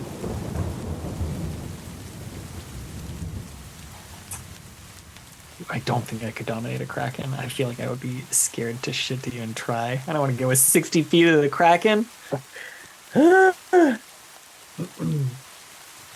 do you want to do, gang? Do you want to fuck with the Nightwalker or just let it go and try and lure? Let's get him. You want to get the Kraken? No, let's get the Nightwalker. Let's at least start moving in towards the city. If the Kraken's gonna come now, it's gonna come for us. So maybe it's just fucking book it, get the fuck out of here once it starts causing chaos. Maybe the chaos of the Kraken gives us an opportunity for the Nightwalker. Do we want to stay here watching a bit longer till we see something start to surface and then work our way into the city? Let's have a way to fucking tear ass fly into the city. Let's just make sure that we have a way. This thing also summons lightning, thunder, so I don't know if we should be flying. Moving real fucking fast somehow. We just have to stay together. Let's just stay together. Let's watch from this cliff for like one more round and then decide what we're going to do. We got to be quick, guys. Got to make quick decisions. The 6 seconds pass and you see nothing change. I will remind you, it was a week of sailing to get to her. It may not be within minutes. We're just so freaked out from the storm. Just so Certainly scared. something has shifted, though. Might not even be today. I don't know. Wait it out.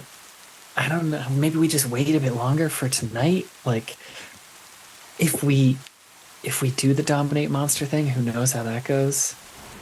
Or you could just, if you have your little hut. Good. I can teleport from within the hut, so I can make the hut on the top just looking out over this thing. You just can't leave the hut, otherwise it goes away. I start casting the hut. I would like to cast the hut from where we can see on top of this vantage point. Sure. Do you cast it with a spell or a ritual? With the ritual. Okay. Easy enough. Yeah. 10 minutes plus whatever goes by. The storm picks up, but not like, we're not quite into torrential, hurricane, anything like that. But it's a significant rain that kind of came out of nowhere. To your eyes, to the ocean, nothing seems to shift yet. Although you can see movement, like the waves are beginning to kind of build, like the storm is really taking effect.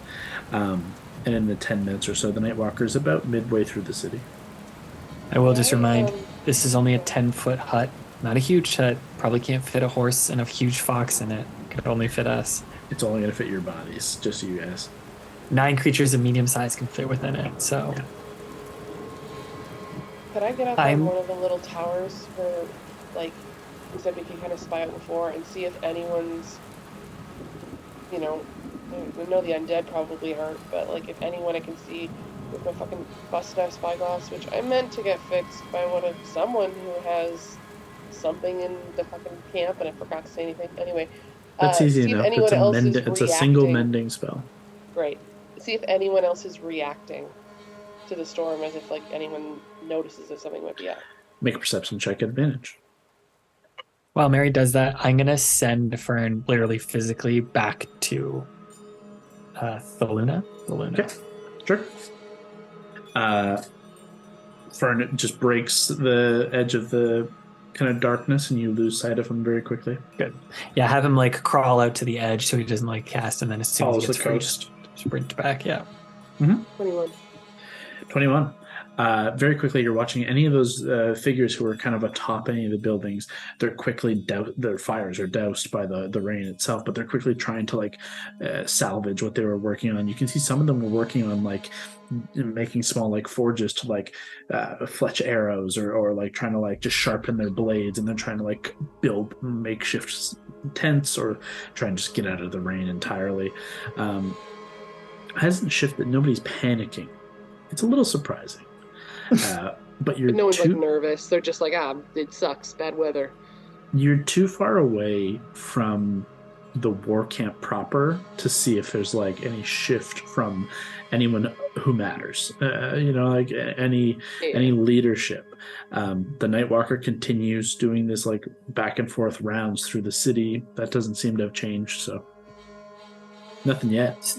So, just for clarity, I cast this dome thing, the Liamon's tiny hut, around all of us. You would all have to wait with me, and then once it's cast, you guys can come and go from it. So, as long as you were there when I completed the spell, you're good. And then I'm just going to stay inside this thing so it doesn't stop. That works. You now have a sanctuary within the city. I will point out, Mary, in that investigation or that perception, you guys, there are actually 2 undead that you're watching kind of animate from almost, it's weird, they're pulling themselves from the city itself. It's they're literally rising up from within the city, and it's slow, but they're in the middle of the street now, just kind of slowly pulling themselves together down away from this building, down towards the main thoroughfare that you can see that would continue straight out, straight north before it would curve into the core of the city. They don't have any eyes on you at all, but they're just seeing that's a threat in a small way. Something you notice. So 10-15 minutes now has passed. The storm, nothing crazy. Nightwalker, not getting any closer. What are you doing? I'm just chilling, guys. I'm free to talk, but I can't move from here.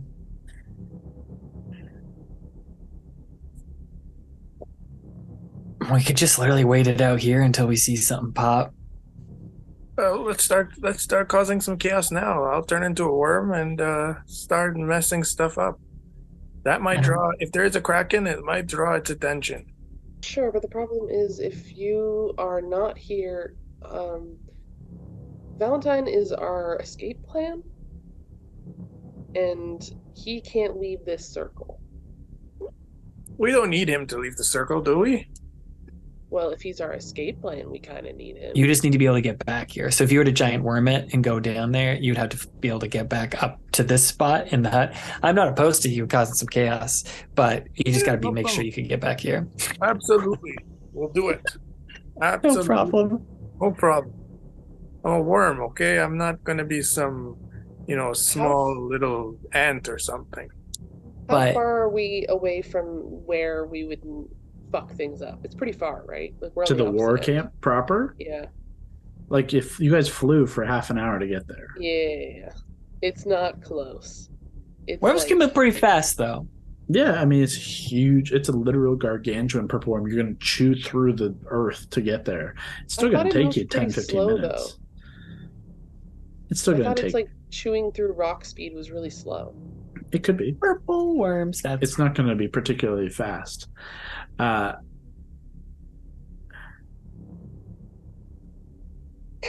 you made that face.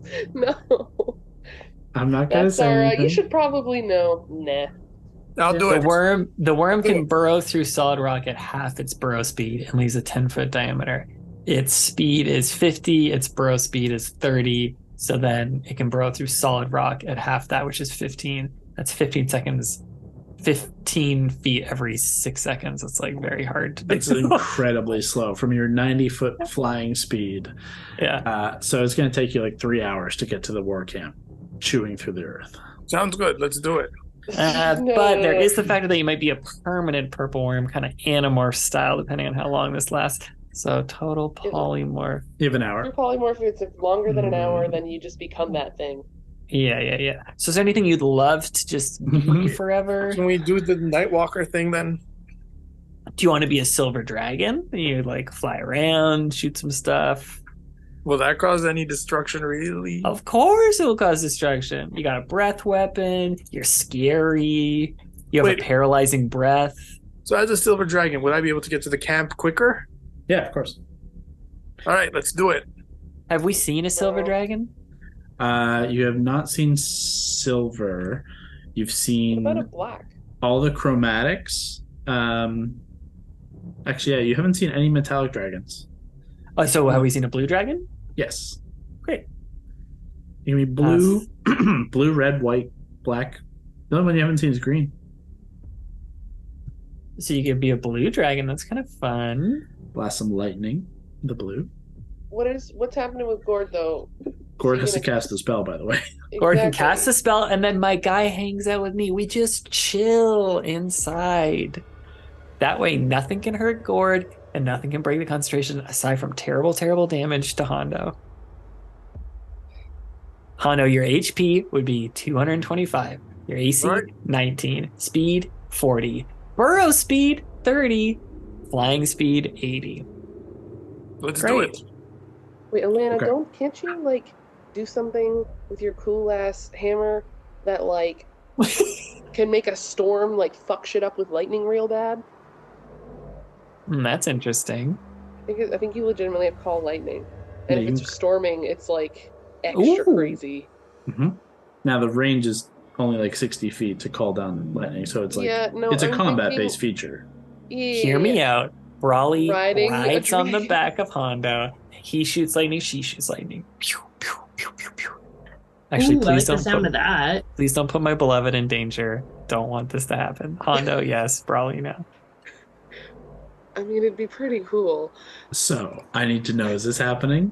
This is such a bad idea. For sure Hondo's happening, because that seems... Hondo is a sneaky devil. He could run away with all sorts of stuff. I do think you should wear the Cape of the Mountebank as a other precaution. Brawly, if you're cool with just giving that to him for tonight, I think that'd be good. Yeah, absolutely. Okay. You Is don Kevin the going cape. by himself? It's the least risky. If someone goes with him, they're a squishy human. If someone goes with him, I mean, if it's Elena, she can take a lot of fucking damage. Also, Dimension Door lets you bring somebody with you. But she could fall off the dragon while flying. Look, we'll be connected telepathically. It's all good, okay? It's not all good. It's not all good. If she falls, if you're trying to work on one of those war machines and she falls, I can't leave the stupid hut, or I have to try and get to you. I go alone. It's the best solution. Like, honestly, let's just talk it out. Call. It's Elena's call. I think it is. So here's the thing, though. What are you doing as a dragon? What are you targeting? I'm going to be targeting everything. I'm going to be flying into the war machines. I'm going to be swatting all the dead soldiers. I'm going to be destroying things. You name it. Let's just hear me out. HP though. Of a dragon real quick. I don't think it's as high as you think it is. It's 225. 225. So that's not that high. A couple real bad shots, you're already down. I don't need to be there long. More than any of you have except Rowan. That's what I think. You don't need to be there long. I have silver breath. I wouldn't try and claw stuff. I'd be flying around, spooky, scary. I'll swipe a couple things, Just don't get close to those machines, like 3 machines. And listen, did you finish your will? Because it'd just be nice to know. No, I didn't, and I don't really have anything. All right, great. Yeah, no worries. Okay, Gord, do you cast True Polymorph on Hondo? I sure do. Okay, and you create a what kind of form? We were looking at the blue one. Phoenix! We haven't seen a phoenix. Yeah, you haven't seen a phoenix, unfortunately. You do any color of dragon, though. Any normal. Blue, red, white, or black. Just don't do red because it's fire, and fire won't work on these guys. I'm going to go black. Okay. Black's acid. That's very cool. I mean, that's similar Hondo was to just wanting to use acid null. shit. You become a small version of null.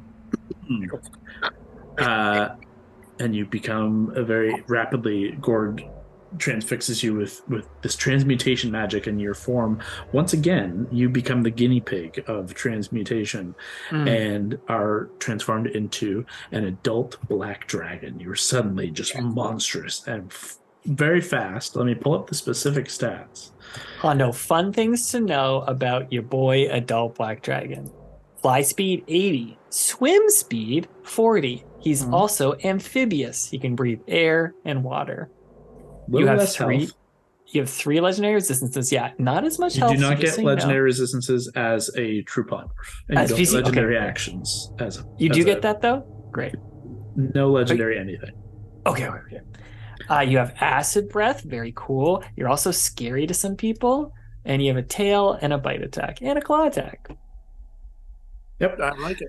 Tail, bite, claw, acid breath. You have a 60-foot line, so you can make a big line of acid that you shoot at, not a cone like some other attacks.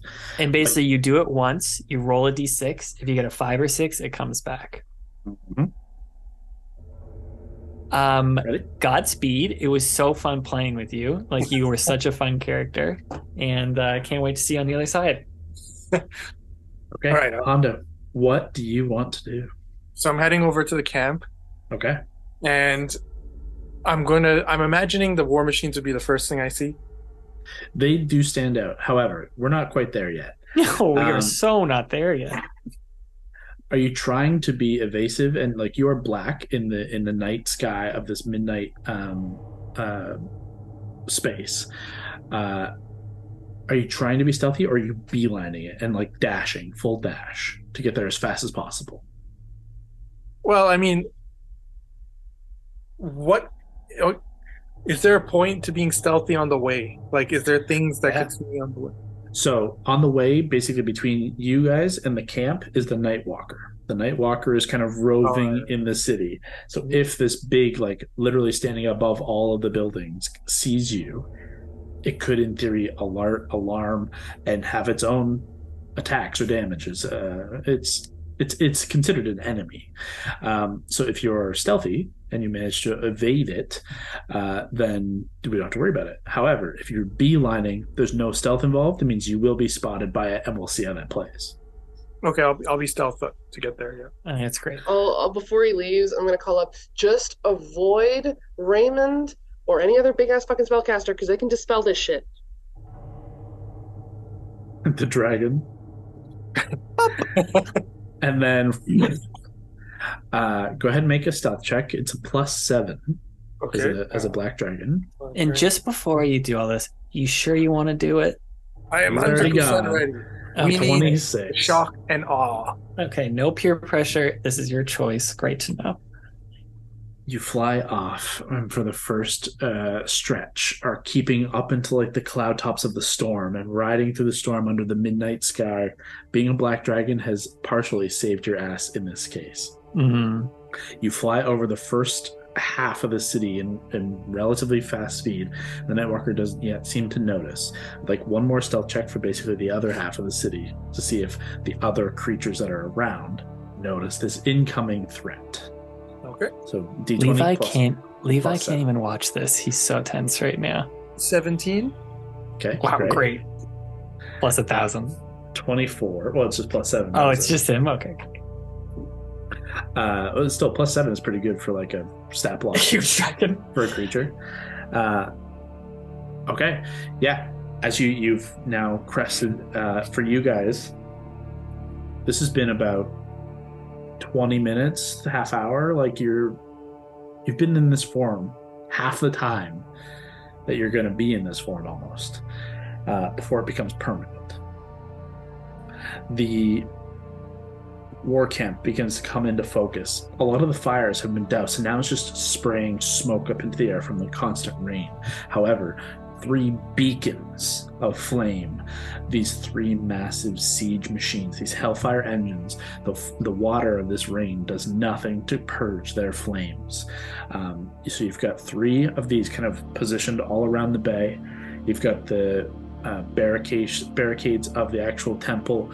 You've got the weird kind of like see-through pillar that is housing all the ghosts, and then you've just got hundreds, thousands of small encampments of infantry and soldiers, and you descend.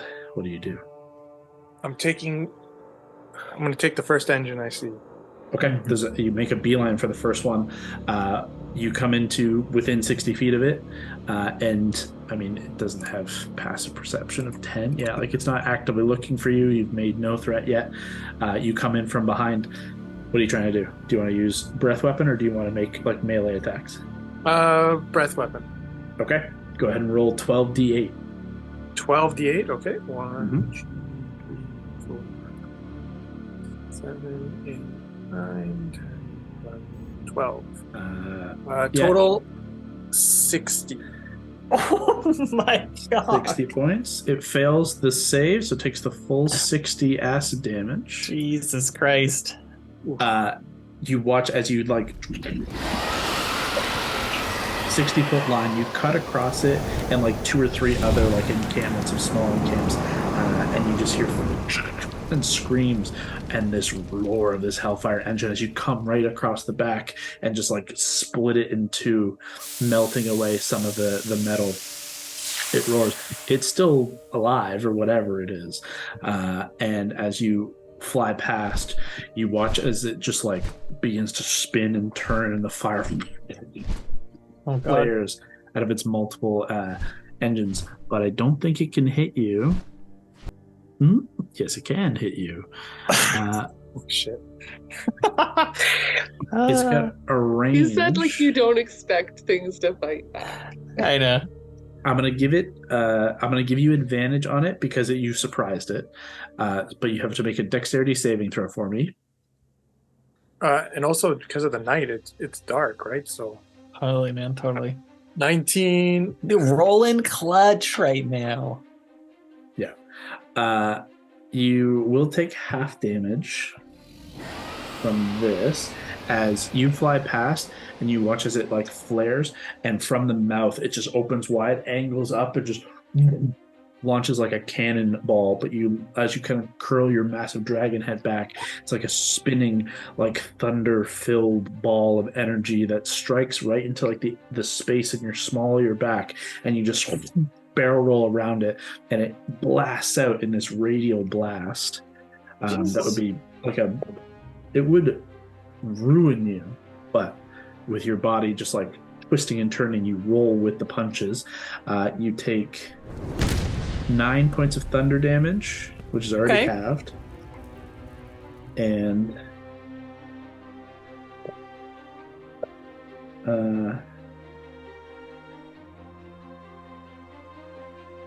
10 points of bludgeoning damage. Okay. Already halved.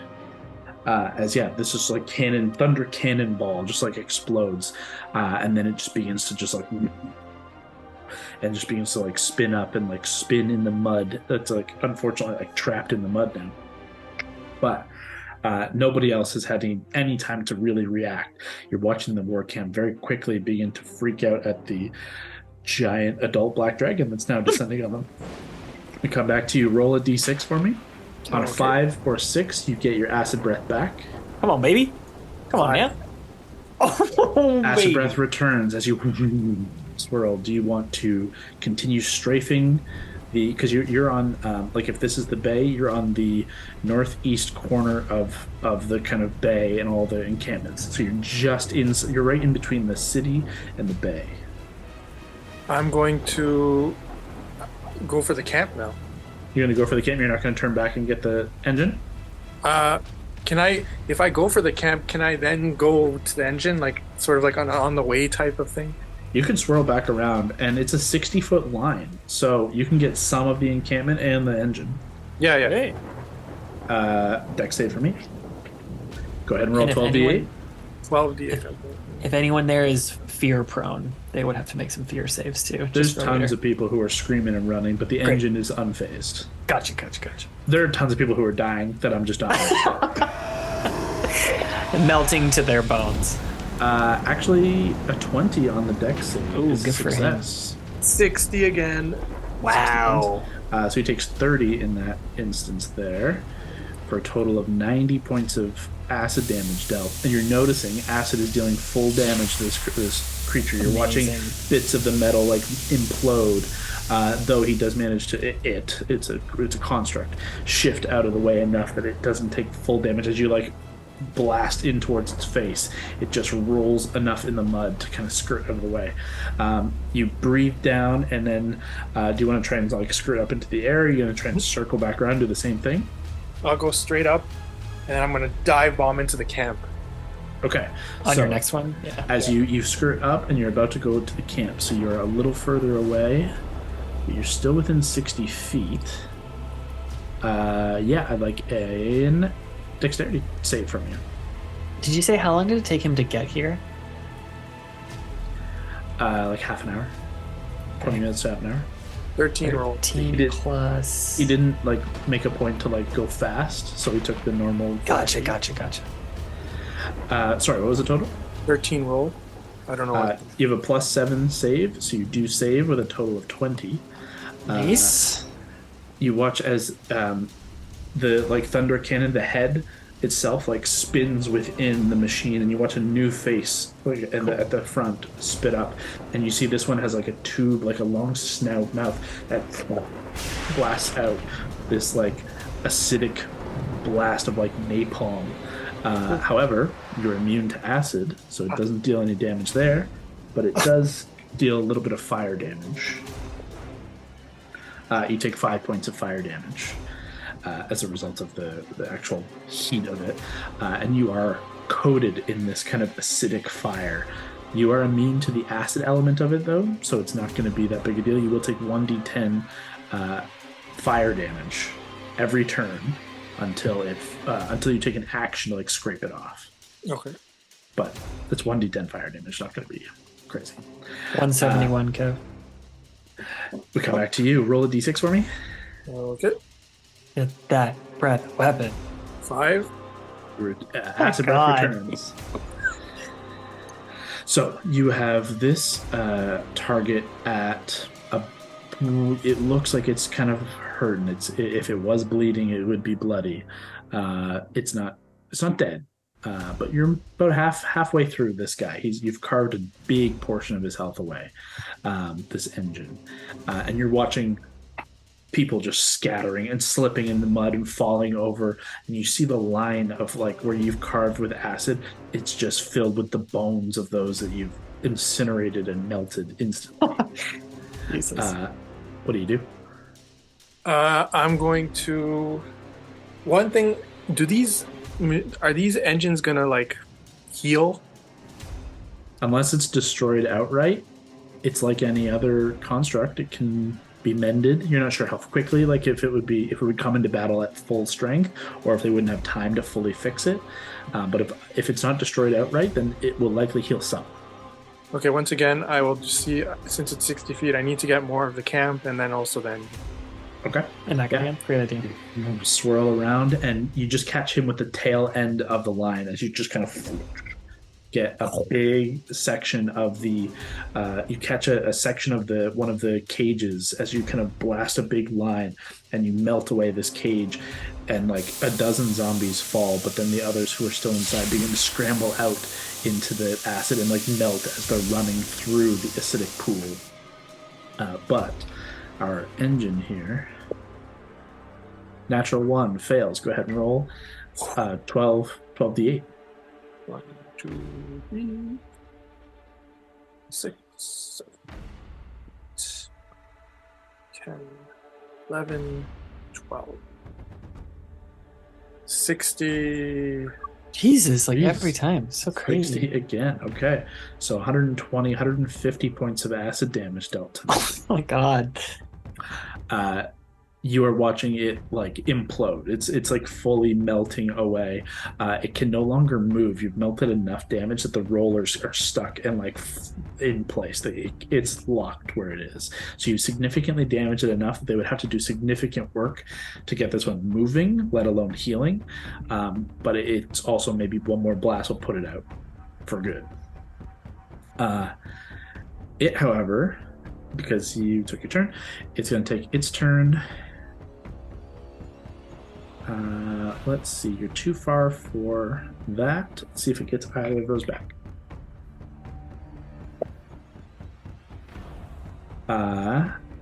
It is going to throw another thunder cannon your way. Go ahead and make a dexterity saving throw with a +7 bonus. 16 roll. You succeed, so you take half damage again.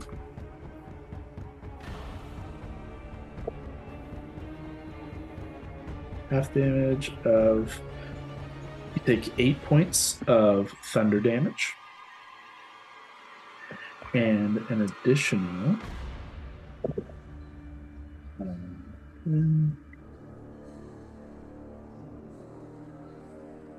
10 points of bludgeoning damage. Both of those on the save. But it can't move at all. As we come back to your turn, you spin around. Go ahead and roll a d6 for me. See if you get your breath weapon back. 3. Unfortunately, you do not get the acid breath this time. So you have a bite.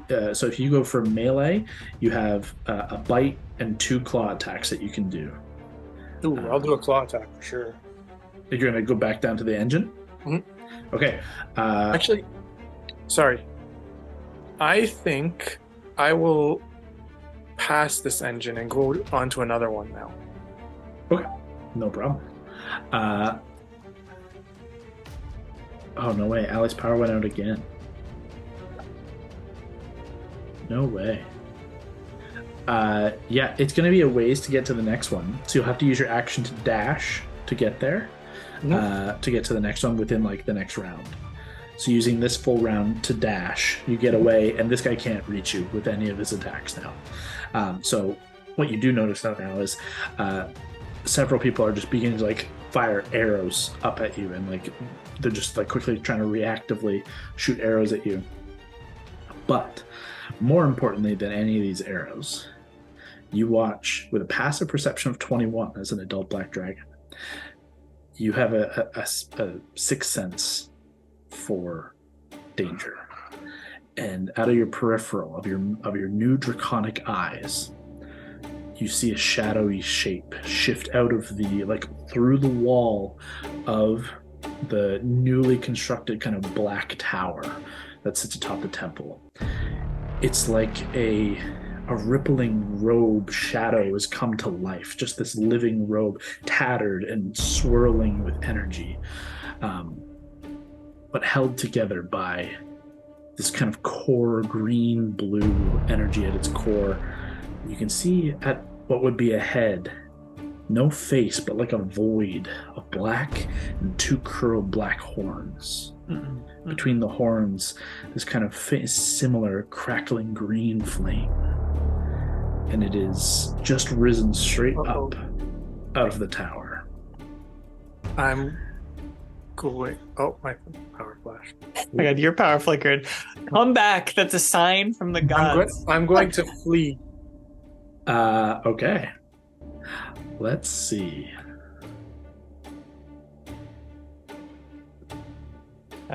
It's crazy. Your power just flickered too. Oh my god. You immediately turn. This is your action. You are now within 60 feet of this new target, and you're going to use your action to dash away. Can I? Is it possible for me to get a strike as I flee? You could use your breath weapon if you get it back. Actually, go ahead and roll a d6 at the start of this. Yeah, see what happens. Come on. 6. You get it back. My God. So you're within 60 feet of this target from right where you are. You can blast your line and hit, or try to hit anyways, and then fly in the opposite direction, but you won't dash because you're going to use your action to attack. So you get 120, or you get 80 feet away. I'll take that risk. Okay, roll 12d8 for me. 1, 2, as I make a dexterity Oh save. boy, oh boy, oh boy. 7, 8. 9, Honestly, a great roll. 22. 11, Oof! 12. Success on the roll. 53. 53 points. No worries there. I'm just looking at some stuff. Don't worry about me. Okay. 53, no problem.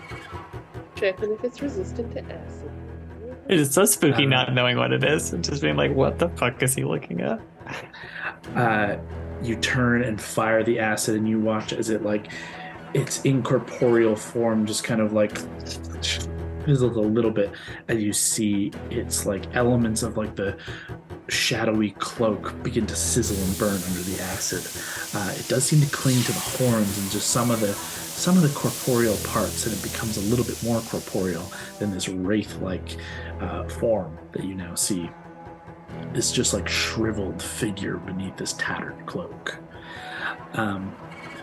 That's your action. You're gonna just fly the opposite direction. Okay. That'll put you 60 and 80 is 140. What's the range of this?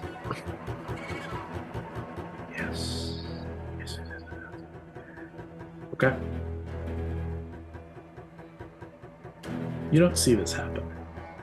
God, what is happening?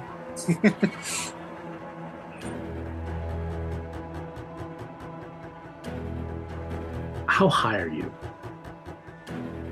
I would say Very. Oh, sorry. Fuck, that's great. I would say I'm pretty high. Okay. Okay, you're gonna leave that to me. You begin to tear ass back through the city on your way back to the north to find your friends. You can see the Nightwalker, and you're already planning to make evasive actions, fly up into the storm. So you're starting to climb high. Rain is falling. You see a lightning strike. You're not worried. I'm a dragon. Fuck you. Then you're not a dragon anymore. No. Do I see the form start to climb and then disappear? Yeah. My spyglass? Yeah. I send Mira. There's a reason I was fucking hanging on to her. She's tearing ass towards him. Mira is at least 10 minutes away at the fastest she can move. Hondo falls as the dragon form is dispelled by the famine devil form of Raymond Borealis. Yep, I fucking God. called it. You plummet. Oh, motherfucker. You specifically chose high, so I'm going to put you at 200 feet. How high? How much do you fall around? 300. If not more.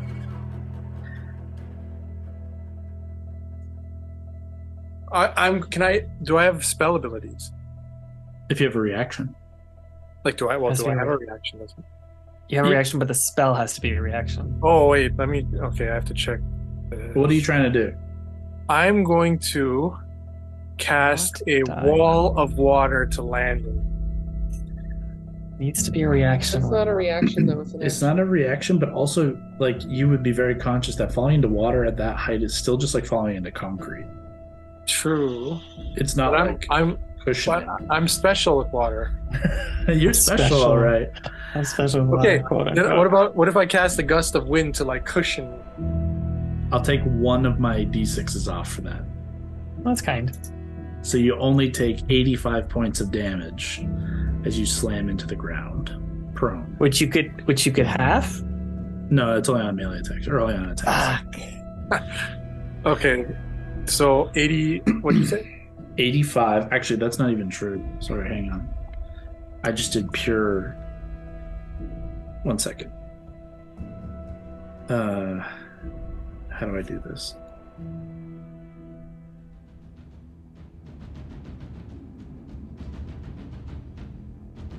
Yeah, that's right. Okay. 116 points of damage. Whoa. 116. Oh no, you're Forgot. almost dead. I forgot with like the velocity at which you were flying, you now have like an additional like your a forward progression.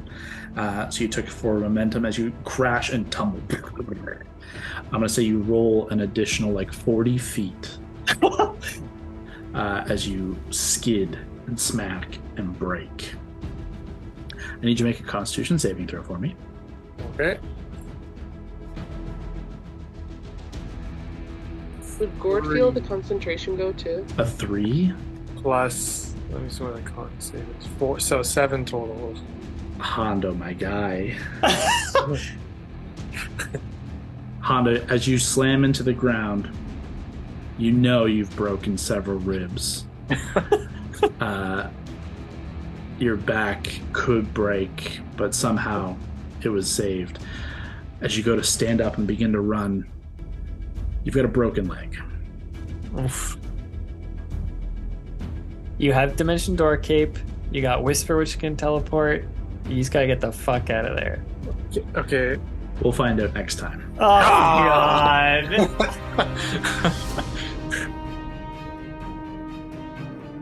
Hondo. Oh man, You wanted that one more acid breath. Just one more on the spooky thing. This is going to be interesting.